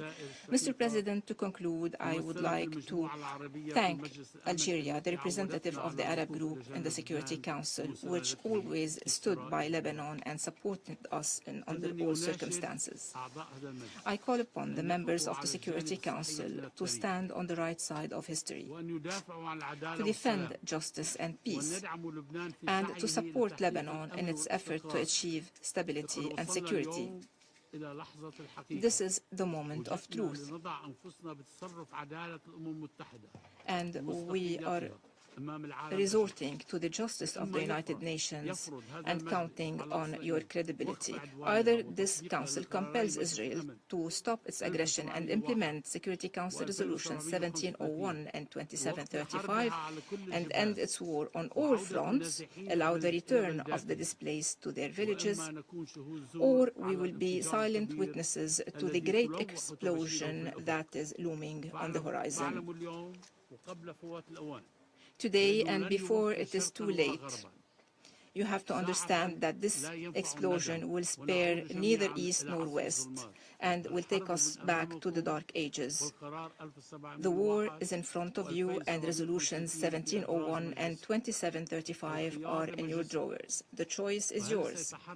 Will your august council intervene swiftly and decisively to silence the drums of war threatening the Middle East, or will we stand idly looking? The choice is yours, and you have to choose between peace and fire. I am here to repeat this call for the third time. We are amidst a conflict, and I repeat, give peace a chance. Give peace a chance before it is too late.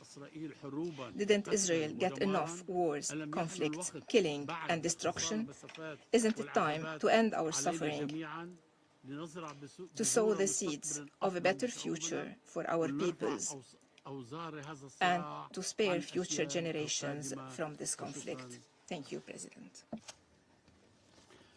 I thank His Excellency Mr. Bouhabib for his statement. I now give the floor to the representative of Israel. Thank you, Mr. President. Once again, I sit here in this council as I did on Monday, Thursday, and now Friday, defending Israel's right to exist, to defend ourselves.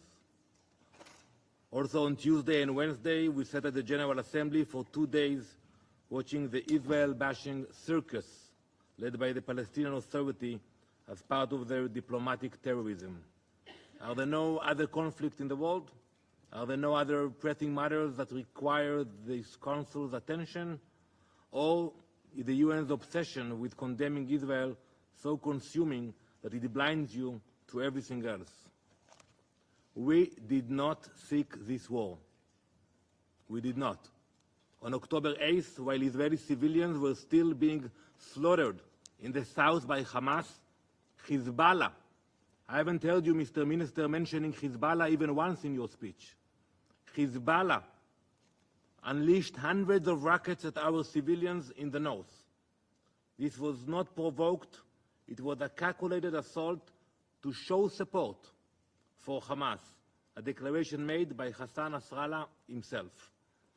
Since that day, over 8,000 rockets have rained down, 46 of our people have been murdered, 294 injured, and more than 60,000 remained displaced, unable to return to their homes in the north as Hezbollah attempts to burn them to the ground.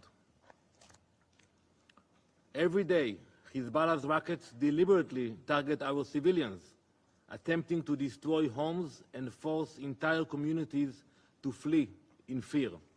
Families have been torn apart. 12 Israeli Druze children who were playing soccer one moment were dead the next. And still, the terror continues every day. Where was the international community? Human rights? Nowhere. Every day, rockets, missiles, drones. Hezbollah's relentless attacks have forced innocent civilians, parents, children, the elderly, to abandon everything. They are now refugees within their own country, living in temporary shelters, unsure of when or if they will ever return to the places they once called home. This is not just the displacement of individuals, but of entire lives, memories, and futures. It has been nearly a year since they were forced to flee, and still they wait for the day when it will be safe to return. Israel will not allow this to continue.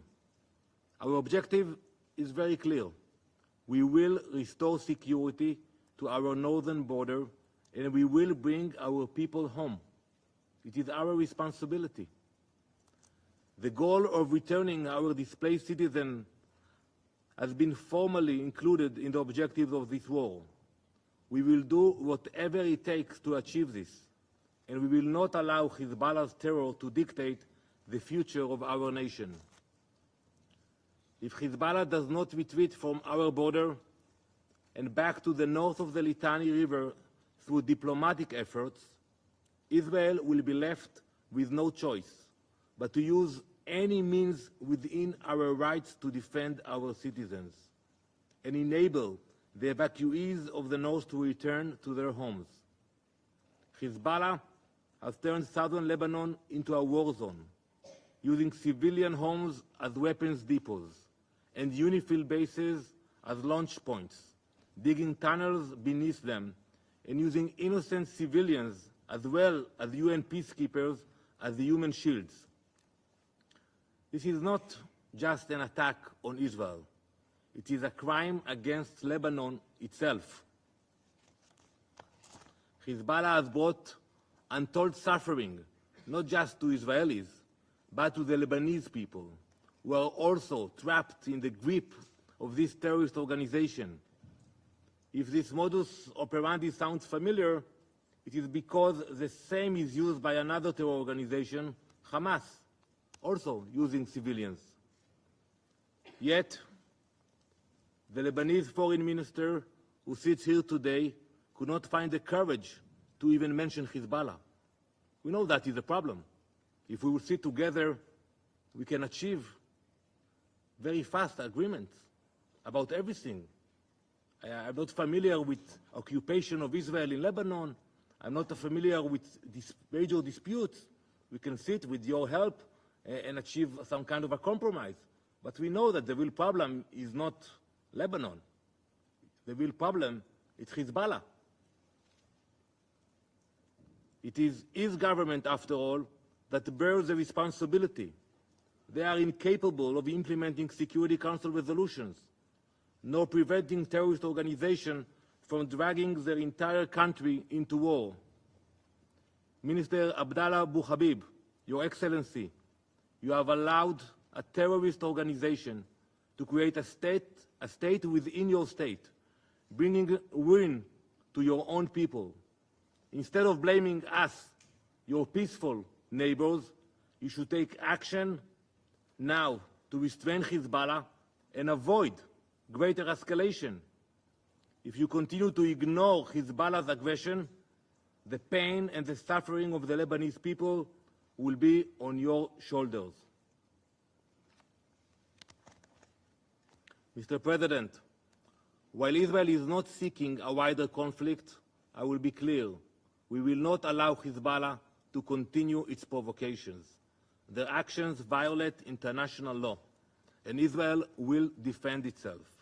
We will not allow our people to live under constant threat, nor will we allow Hezbollah to use Lebanese territory as a launchpad for violence. For too long, we have called on this Council to enforce Resolutions 1701 and 1559. For too long, our calls have been ignored. For years, Israel has supplied data on Hezbollah's build-up in clear violation of Council resolutions, but to no avail. Hezbollah and its Iranian puppet masters must face real consequences for their actions. Hezbollah must be disarmed, and Iran must be held accountable for destabilizing the region. The world cannot afford to let Hezbollah's terror continue unchecked. We call on this Council to condemn Hezbollah and Iran and to designate Hezbollah and the Islamic Revolutionary Guard Corps as terrorist organizations. Words are no longer enough. This Council must act. For nearly a year, we have exercised restraint. We did, waiting for a diplomatic solution. And this is what we would prefer. We prefer, and we urge you, and we're thanking those who are trying to help this process. That's what we want. We have no desire for war, but we cannot continue to allow our people to bleed, nor can we abandon the 60,000 Israelis who have fled their homes. The outcome of this situation is clear. Hezbollah will be pushed back from the border, exactly as stated in Resolution 1701. The question that remains before us is how this will be achieved and at what cost. The devastation caused by Hezbollah's actions goes beyond human lives. Over 800 fires have been ignited by Hezbollah's rockets, burning more than 50,000 acres of forests, nature reserves, and agricultural land. Entire ecosystems have been destroyed. This is not just an environmental disaster. It is an act of war against the land itself. And yet, where is the UN? Where are the voices of condemnation for those who claim to care so deeply about the environment? The UN is about to convene its summit of the future. We know that climate and the environment are central themes, but where is the concern for the fires Hezbollah has set? Where is the outrage for the destruction of our forests, your forest in Lebanon? UN officials cannot even mention Hezbollah in their statements. This hypocrisy cannot go unchallenged. As I stated just 24 hours ago, Iran is the real instigator behind all of this. Hezbollah does not act alone. It is a puppet, and Iran is pulling the strings. Iran arms them, funds them, and directs their operations. Iran's influence stretches far beyond our borders, from Lebanon to Syria, from Yemen to Iraq. If Gaza could have been the Singapore of the Middle East, Beirut should have been the Paris of the Middle East. But we see that wherever Iran is involved, chaos and destruction inevitably follow.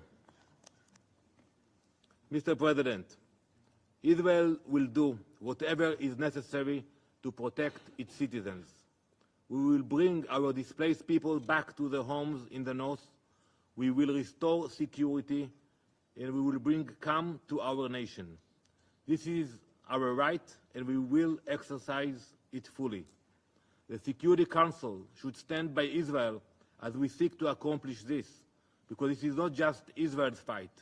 It is a fight against terrorism, against instability, and against the forces that seek to destroy peace in the region. When the time comes, do not look to us for blame in protecting our people. Now is your time to speak up and act before we have to. I thank you, Mr. President. I thank the representative of Israel for their statement. I give the floor to the representative of the Islamic Republic of Iran. Thank you.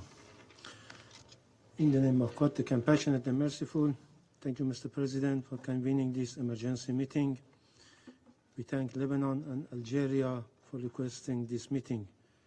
We also thank Mr. Caldo and Mr. Turk for their briefing. We welcome the presence of His Excellency Mr.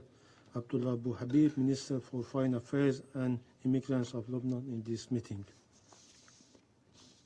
Mr. President, member of the Security Council, this meeting is requested to address systematic and provocative act of terror committed by occupying regime of Israel on September 17 and 18 in Beirut, Lebanon, as well as in a part of Syria, deliberately targeting innocent civilians, including children.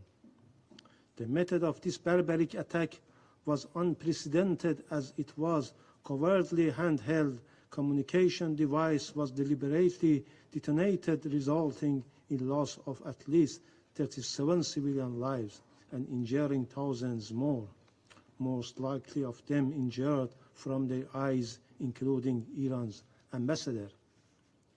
Despite concerns by international community, this regime continues its aggression against the sovereignty and territorial integrity of Lebanon and Syria.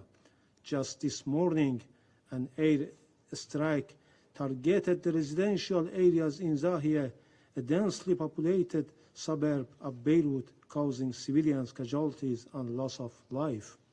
Mr. President, targeting thousands of people across various age groups in densely populated area of Beirut, whatever in their home, streets, workplaces, or shopping centers, is a clear act of terrorism and a flagrant violation of international law, in particular international humanitarian human rights law and numerous resolutions of this body, especially resolution on the protection of civilians. These widespread and systematic crimes aimed at mass killing, severe suffering, and serious injury to civilians constitutes crimes against humanity. Reports suggest that Israel intended to kill at least 5,000 civilians, while some devices either undistributed or deactivated. The Israeli barbaric attack has left Lebanon hospitals and medical staff in an unprecedented state of emergency, and attacks have sparked widespread fear and panic across Lebanon. Undoubtedly, Israel bears full responsibility for the perpetration of such horrific crimes. The repercussions of this attack extend far beyond Lebanon's border. The targeting of communication devices in the heart of Beirut sends a clear message to the international community. Israel is willing to commit any crime, no matter how extreme, to violate and attack the sovereignty and security of countries in the region and threaten regional and international peace and security. The Islamic Republic of Iran condemns in the strongest terms these horrible and barbaric attacks. We extend our deepest condolences and sympathies to the people and the government of Lebanon and the families of the victims of this heinous terrorist attack. We wish a swift and full recovery to the injured and reaffirm our unwavering solidarity with our Lebanese brothers and sisters. Mr. President, the attack on our ambassadors is a blatant violation of international law and diplomatic norms. The protection of diplomatic personnel is a fundamental principle of international relations.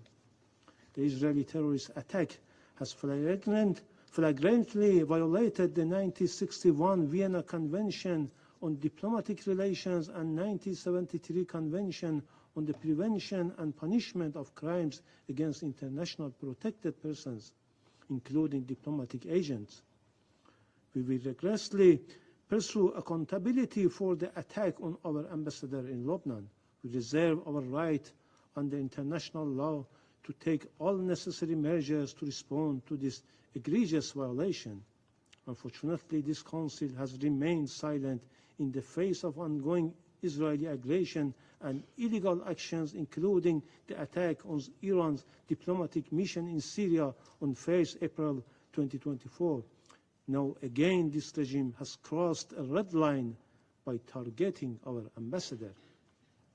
Mr. President, let us not forget that these atrocious crimes against the people of Lebanon are part of a broader pattern of aggressive policy by Israeli regime. The Islamic Republic of Iran has repeatedly warned about the serious repercussions of malicious activities of the Israeli regime in the region. For the sake of regional peace, security, and the so-called ceasefire talks, the Islamic Republic of Iran has consistently shown maximum restraint. However, Israeli atrocities, from the ongoing genocidal war against the Palestinian people and occupation of Palestinian territories, to illegal strike in Syria and Lebanon, on the attack on Iran diplomatic mission in Syria, and cowardly assassination of Palestine's former prime minister and the political leader of Hamas in Tehran, demonstrate an Israeli relentless commitment to destabilizing the region and threatening international peace and security. Mr. President, the gravity of Israeli atrocities against the people of Lebanon must be recognized not just as an attack on Lebanon, but as a threat to peace and security across the region. We must ask ourselves, how much longer will the international community allow such atrocious crime to go unchecked? For decades, Israel has engaged in a pattern of aggressive actions aimed at destabilizing the region, whether through military operation, sabotage, or direct attack on civilians. This continuous aggression endangers the peace and security of the Middle East, fueling cycles of violence and further entrenching conflict. Regrettably, the Security Council has failed in its duty to maintain international peace and security.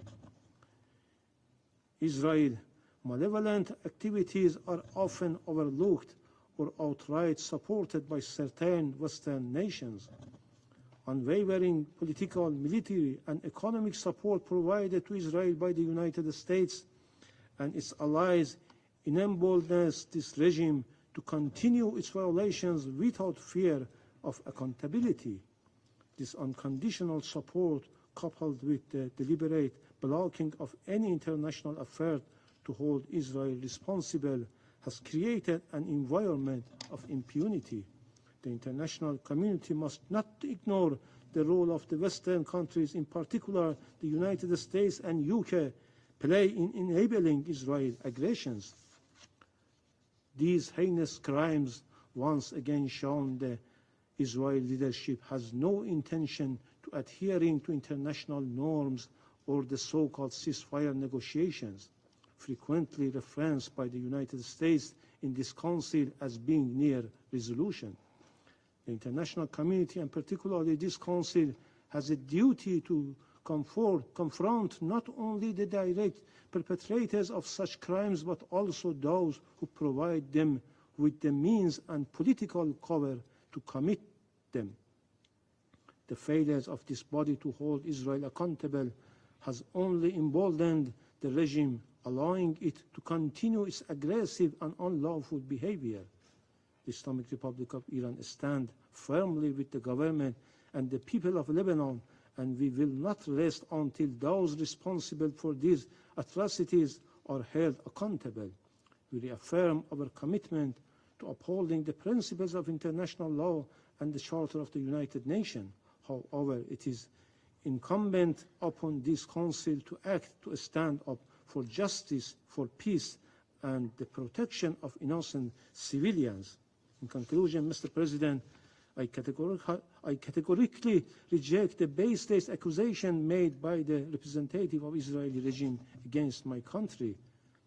The representative of this terrorist regime, led by a notorious prime minister who is under arrest warrant by the International Criminal Court for the commission of war in Gaza, consistently relies on lies and disinformation to evade responsibility and to shift blame onto others. The very foundation of this regime is rooted in aggression, occupation, terror, and genocide. So nobody will take seriously this unfounded claim. I thank you. I thank the representative of the Islamic Republic of Iran for their statement. I give the floor to the representative of the Syrian Arab Republic. شكرا سيد الرئيس. سيد الرئيس أدلي بهذا البيان. Thank you, Mr. باسم President. المجموعة العربية في الأمم المتحدة في نيويورك. I deliver the statement on behalf of the Arab Group of the United Nations here in New York. I wish to thank you for having positively responded to the request from the brotherly country of Algeria, a member of the Security Council, for the convening of this emergency meeting to address the most recent escalation in the ongoing Israeli escalation against the fraternal people of Lebanon over the past year. I welcome the presence of the Foreign Minister of Lebanon, Mr. Abdallah Bouhabib. Mr. President, on Tuesday and Wednesday, on the 17th and 18th of September, last, Lebanon was targeted by targeted assassinations by Israel, targeting thousands of Lebanese civilians throughout the country. At the same time, as thousands of beepers and walkie-talkies exploded, resulting in the deaths of 37 people and 3,250 wounded. Many of these people remain in critical condition.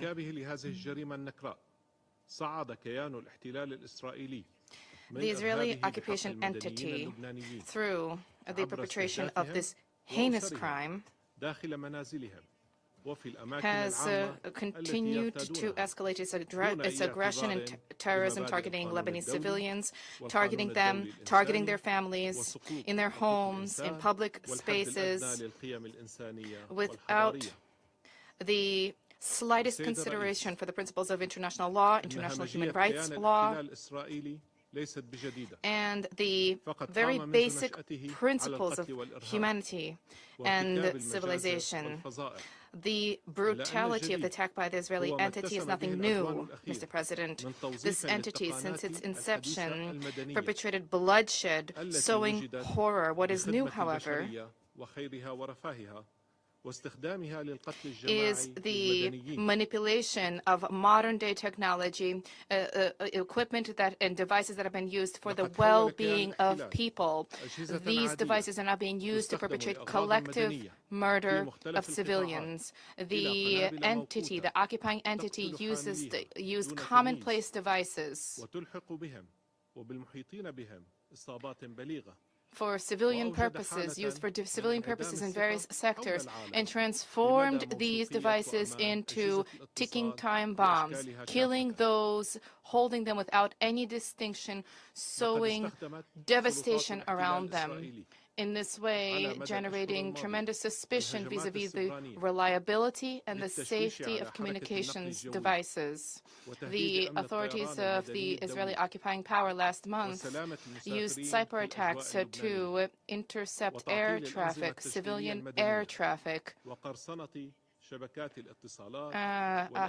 imperiling the safety of passengers in Lebanese airspace.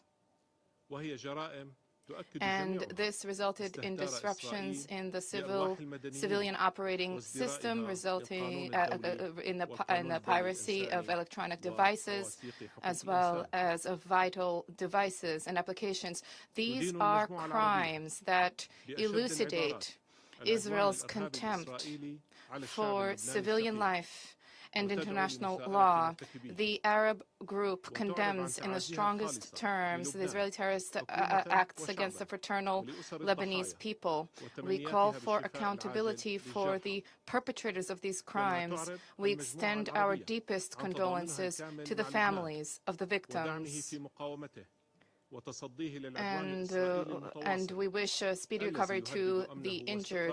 We extend our full solidarity with Lebanon, our full support for its resistance and its fight against Israeli aggression, which threatens its security and stability, which also represents an additional burden at a time when Lebanon is tackling many challenges in many sectors, including the health sector. The Arab group demands that the Security Council condemn this Israeli cyber terrorism, this ongoing aggression against the brotherly Lebanese people, which is part and parcel of the acts of genocide that are being perpetrated, ethnic cleansing, as well as systematic violations of international law being perpetrated by the Israeli occupying entity against the Israeli Palestinian people in the Gaza Strip and the West Bank. And we condemn aggressions against countries in the region, including Syria. The Arab group reiterates that Israeli acts of aggression will not stymie the desire of the commitment of our people to and our attachment to the legitimate rights to liberate territory. We demand that the Security Council meet its responsibility for the maintenance of international peace and security, and we demand an end to this aggression, for the Security Council to enforce the relevant resolutions to end the Israeli occupation of Arab territories in Palestine, Syria, and Lebanon. The Arab group holds the Israeli occupying entity as fully accountable for any escalation, any situation that results in full-blown war in the region. Mr. President, I now wish to deliver the following remarks in my national capacity. The Syrian delegation aligns itself with the statement of the Arab group. Syria condemns the aggression and the ongoing terrorism against the Lebanese people, including cyber terrorism, which claim the lives of dozens, injuring thousands, including the Iranian ambassador to Lebanon. We also condemn the barbaric aggression which targeted the south suburbs of Beirut, claiming the lives of 12 people, including children, which resulted in 66 people being wounded. Syria reaffirms its full solidarity with the fraternal Lebanese people, and we call upon all peoples throughout the world to condemn the Israeli aggression against Lebanon and to act to put an end to this, and to demand accountability for the authorities, the occupying authorities, for the crimes perpetrated. Furthermore, we believe that states supporting Israel, the United States first and foremost, shoulder full responsibility for the ongoing Israeli occupation, its acts of aggression, its barbaric crimes, as well as obstruction at the Security Council, preventing the Security Council from upholding its responsibility to counter threats posed by the occupying power, threats to international peace and security. To conclude, there is a single reason for the instability in the region, that is the Israeli occupation of Arab lands in Palestine, in the Syrian Golan, and in South Lebanon. The Al-Majd al-Shams, which is the representative of the occupation, has tried to manipulate the history. These are children who are Syrian children residing in the occupied Syrian Golan who aspire, as do their families, to live freely. For the Golan to return to Syria, the solution in the region can only, the resolution in the region can only lie through an end to the occupation, Israel's cessation to its systematic violations of international law. Thank you. I thank the representative of the Syrian Arab Republic for their statement. There are no more names inscribed on the list of speakers. I now invite Council members to informal consultations to continue our discussion on the subject. The meeting is adjourned.